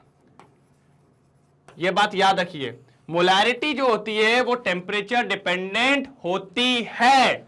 क्यों? क्योंकि मोलैरिटी के अंदर क्या आता है सर? Volume of solution. क्या आता है सर? Volume of solution. और वॉल्यूम ऑफ सॉल्यूशन आपने अभी बोला वॉल्यूम टेम्परेचर से अफेक्ट होता है, इनडायरेक्टली मोलैरिटी भी टेम्परेचर पे डिपेंडेंट होती है। अगर टेम्परेचर बदलेगा तो मोलैरिटी भी बदलेगी। क्लियर है? लेकिन उसने बोला what will be the molality of the solution be affected by temperature? तो सर नो, नो, मोलैलिटी पे टेम्परेचर का कोई इफेक्ट नहीं पड़ता है। क्यों? क्योंकि मोलैलिटी के अंदर वॉल्यूम आता ही नहीं है। मोलैलिटी के अंदर सिर्फ बात होती है मास की, ग्राम की, amount of solute in moles divided by mass of solvent. एक अगली लाइन में देख लीजिए, no molality of solution does not change with temperature since mass remains unaffected with temperature. क्योंकि ऊपर भी देखिए मोल्स ऑफ सॉल्यूट लिया है, मोल्स भी मास में होता है, और नीचे वेट ऑफ सॉल्वेंट लिया है, वो भी काय में है? ग्राम में है। तो भैया जब पूरा मास है, पूरा ग्राम है, तो टेम्परेचर पे फर्क पड़ेगा ही नहीं। क्लियर हुई बात? पक्का? एक बार इसको नोट डाउन करेंगे, जल्दी जल्दी नोट डाउन करिए, फिर आगे बढ़ते हैं। जल्दी हो गया नोट डाउन? कोई दिक्कत की बात तो नहीं है? बड़े आगे चलिए। तो ये क्वेश्चन बहुत इजी था, जो आपको पता भी होना चाहिए। अब बढ़ते हैं अगले क्वेश्चन की तरफ। क्या मजेदार क्वेश्चन है वो देखने वाले हैं। एक नंबर क्वेश्चन है, क्वेश्चन नंबर 15। आ जाइए सर, ये वाले क्वेश्चन भी इंपॉर्टेंट होते हैं। अपन को ऐसा लगता है कि ये क्वेश्चन इंपॉर्टेंट नहीं होते मास परसेंट के, लेकिन ये इंपॉर्टेंट बहुत होते हैं, जरूरी है। तो क्या निकालना है? Calculate the mass percent of calcium, phosphorus and oxygen in calcium phosphate. Okay, एक कंपाउंड दे दिया जिसका नाम है कैल्शियम फॉस्फेट, और बोल रहे हैं इसका आप निकाल के बताइए क्या इसके अंदर कैल्शियम का कितना परसेंटेज है, फॉस्फोरस का कितना परसेंटेज है, एज वेल एज ऑक्सीजन का कितना परसेंटेज है, वो निकाल के बताइए। मैंने कहा ठीक है सर, निकाल लेंगे, कोई दिक्कत नहीं है। पहले एक काम करिए, इसका वो निकाल लीजिए, क्या? इसका मॉलिक्यूलर मास निकाल लीजिए। सर मॉलिक्यूलर मास क्यों निकालना है? क्योंकि मेरे को जरूरत पड़ेगी सर बार बार इसके मॉलिक्यूलर मास की। तो एक बार अगर इसका मॉलिक्यूलर मास निकाल लेंगे तो बहुत बढ़िया हो जाएगा। चलिए सर निकाल लेते हैं। कैल्शियम कितना होता है सर? 40 into 3 plus. फॉस्फोरस की बात करें तो ऐसा ब्रैकेट खोल लो, फॉस्फोरस कितना होता है सर? 31 प्लस। ऑक्सीजन कितना होता है? 16 इंटू 4, ऐसा ब्रैकेट क्लोज। और कितने 2 टाइम्स है तो इंटू 2 कर दो बस। अब 14 3 का कितना हो गया? 120 प्लस 16 4 जा 64, तो आप 64 और 31 को प्लस कर दीजिए, 5 और 9 95 आ गया सर। और 95 इंटू 2 भी कर लीजिए, तो 2 5 जा 10, 1 ऊपर 2 9 जा 18, 19 190 आ गया सर। तो फाइनली 120 प्लस 190, देखो जरा कितना आ रहा है, 9 10 11, 1 ऊपर तो 3, सर 310 ग्राम। मतलब कैल्शियम फॉस्फेट का एक्चुअल मास कितना आ रहा है, 310 ग्राम। कितना आ रहा है सर, 310 ग्राम। मेरे हिसाब से ये आपको बिल्कुल आता है, कोई दिक्कत की बात नहीं है। किसी को अगर कोई डाउट हो तो इसका स्क्रीनशॉट ले लो, फिर मैं आगे बढ़ता हूं। हो गया, कोई दिक्कत की बात नहीं, पक्का। चलिए मैं क्लियर कर रहा हूं, कितना आ गया, 310 ग्राम। तो यहां लिख देता हूं कैल्शियम फॉस्फेट, यहां लिख देता हूं सर बिल्कुल कोने में, क्योंकि मेरे को जरूरत पड़ेगी काफी जगह की। 310 ग्राम आ गया है। कितना आ गया सर, 310 ग्राम। चलिए अब मान लीजिए आपको निकालना है परसेंटेज ऑफ एलिमेंट, किसी भी एलिमेंट का परसेंटेज निकालना है।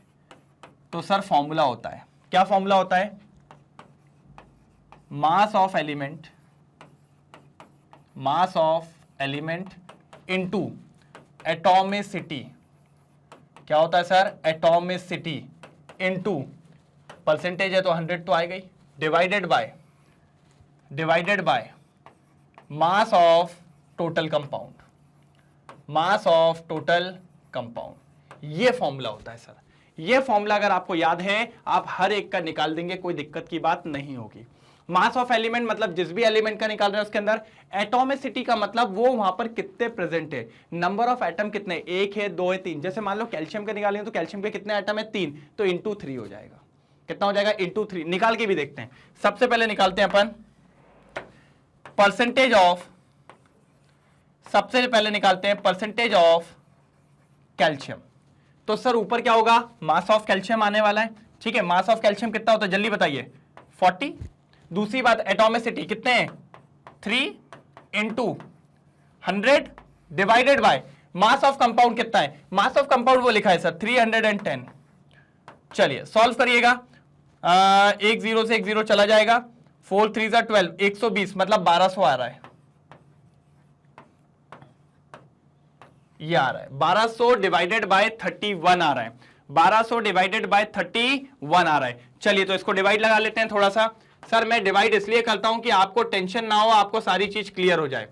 31, चलिए 31 3 करें, मेरे हिसाब से होगा 93, पक्का, हाँ 93।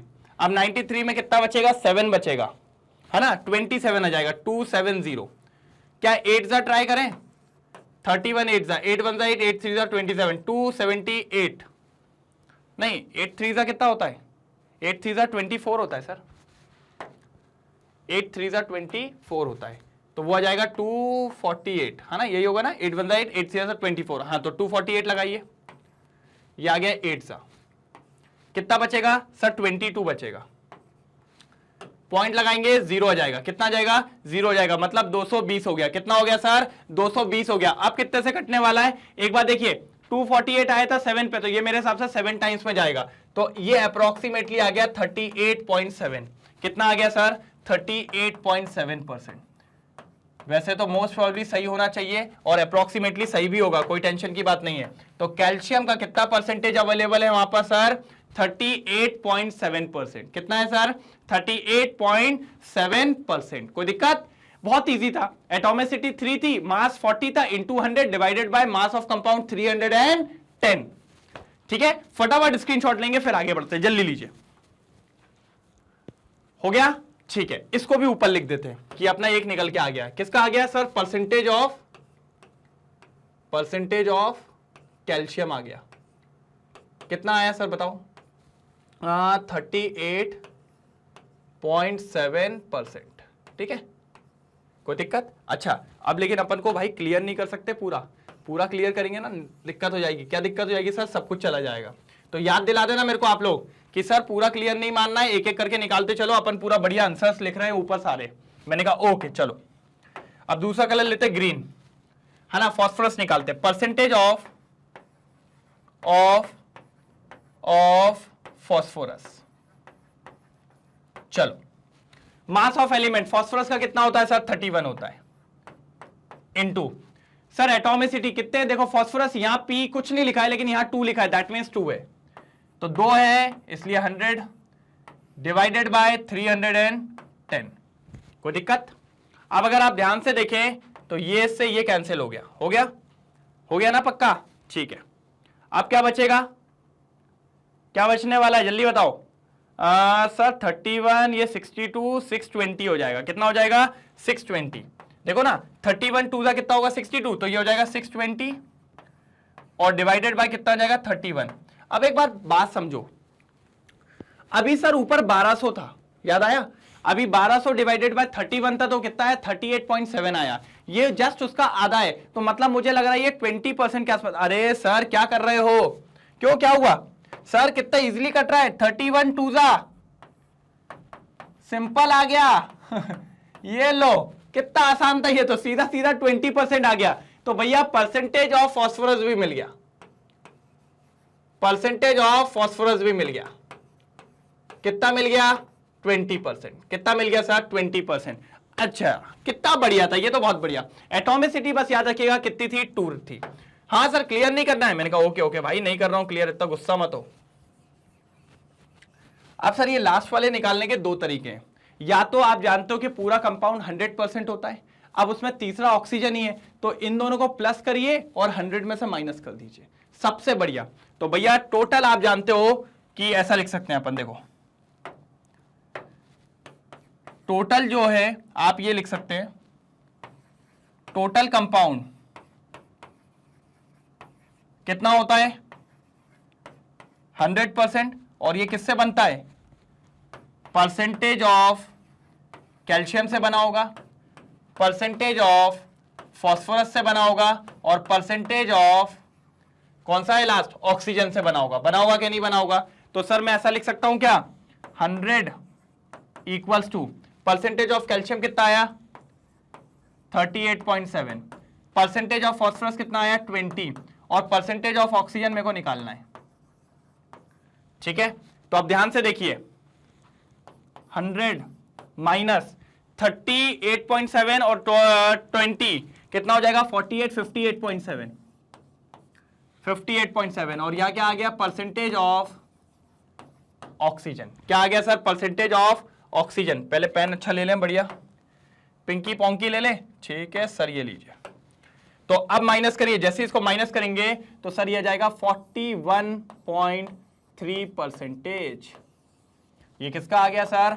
Percentage of oxygen. किसका आ गया सर? Percentage of oxygen. तो सर परसेंटेज ऑफ कैल्शियम कितना आ गया 38.7, परसेंटेज ऑफ फास्फोरस कितना आ गया 20%। वैसे ही चाहते तो इसका भी निकाल सकते थे, लेकिन वो काहे के लिए कैलकुलेशन करे जब इतना बढ़िया तरीके से निकल गया। और तीनों को मिलाओगे तो टोटल 100%। क्यों? क्योंकि 3 ही लोग हैं, कैल्शियम, फास्फोरस और ऑक्सीजन। तो ये था अपना लास्ट क्वेश्चन, और मेरे हिसाब से आप मिस से पहले सबका आया होगा। तो ये थे पूरे 15 क्वेश्चन जो पार्ट 1 में थे, और हर एक क्वेश्चन मैंने कहां कराया है? बोर्ड पे, सिर्फ और सिर्फ किसके लिए? आपके लिए, कि कहीं में भी इतना सा भी डाउट हो तो वो क्लियर हो जाए। कहीं भी एक डाउट नहीं होना चाहिए, जो पढ़ाया है पूरा आना चाहिए, बराबर आना चाहिए, एक नंबर आना चाहिए। क्लियर है? फटाफट इसका स्क्रीनशॉट लेंगे, फिर आगे बात करते हैं जल्दी। हो गया? कोई दिक्कत तो नहीं? हटा दूं? चलिए, तो सर ये थे अपने कुछ क्वेश्चंस, मोस्ट इंपॉर्टेंट क्वेश्चंस का पार्ट 1 यही होता है समाप्त। आई होप इसमें आपको मजा आया होगा, कुछ पुरानी प्रैक्टिस होने का मौका मिला होगा। सर क्वेश्चन ही क्वेश्चन चल रहे हैं, तो बस एक और पार्ट 2 मोस्ट इंपॉर्टेंट क्वेश्चन का, उसके बाद पूरा चैप्टर 1 समाप्त। फिर आएंगे अपन चैप्टर 2 पे। ठीक है, तो आई होप सारी चीजें क्लियर हुई होगी, पूरे 15 के 15 क्वेश्चन में मजा आया होगा। अगर कोई दिक्कत है सर डालिए, कमेंट में डालिए। ठीक है, अगर आप कमेंट में डालेंगे तो मुझे समझ में आएगा, और अगर वो क्वेश्चन में कोई दिक्कत होगी तो मैं फिर से उसको करवाऊंगा आपको। लाइव सेशन में मैं इसलिए आता हूं कि आपकी जो दिक्कत है उसको सॉल्व कर सकूं।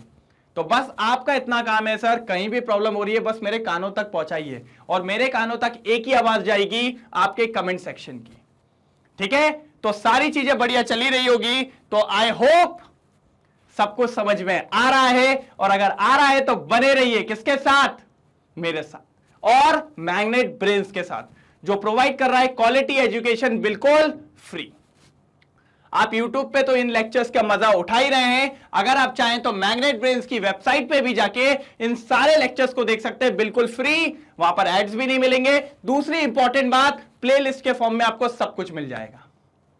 आप चाहें तो मोबाइल ऐप के थ्रू भी इसको एक्सेस कर सकते हैं। अगर आप देख ही रहे होंगे मेरे पीछे मैग्नेट ब्रेन्स के टॉपर्स, साथ ही साथ हमारे टॉप कोर्सेस।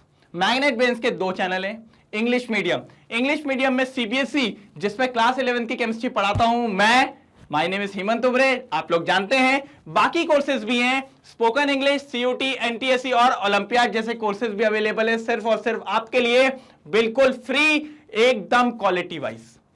मैग्नेट ब्रेन्स का एक और चैनल है जिसका नाम है हिंदी मीडियम, जिसपे भी सीबीएसई है सर, अवेलेबल है। यूपी बोर्ड, बिहार बोर्ड और एमपी बोर्ड जैसे कोर्सेज भी अवेलेबल है, सिर्फ और सिर्फ आपके लिए। यहां पे भी सब कुछ है फ्री, ठीक है? तो लगे रहिए, पढ़ते रहिए, कुछ भी डाउट है बताते रहिए, ठीक है? तो मिलते हैं अगले लेक्चर में, तब तक के लिए bye bye, thank you so much.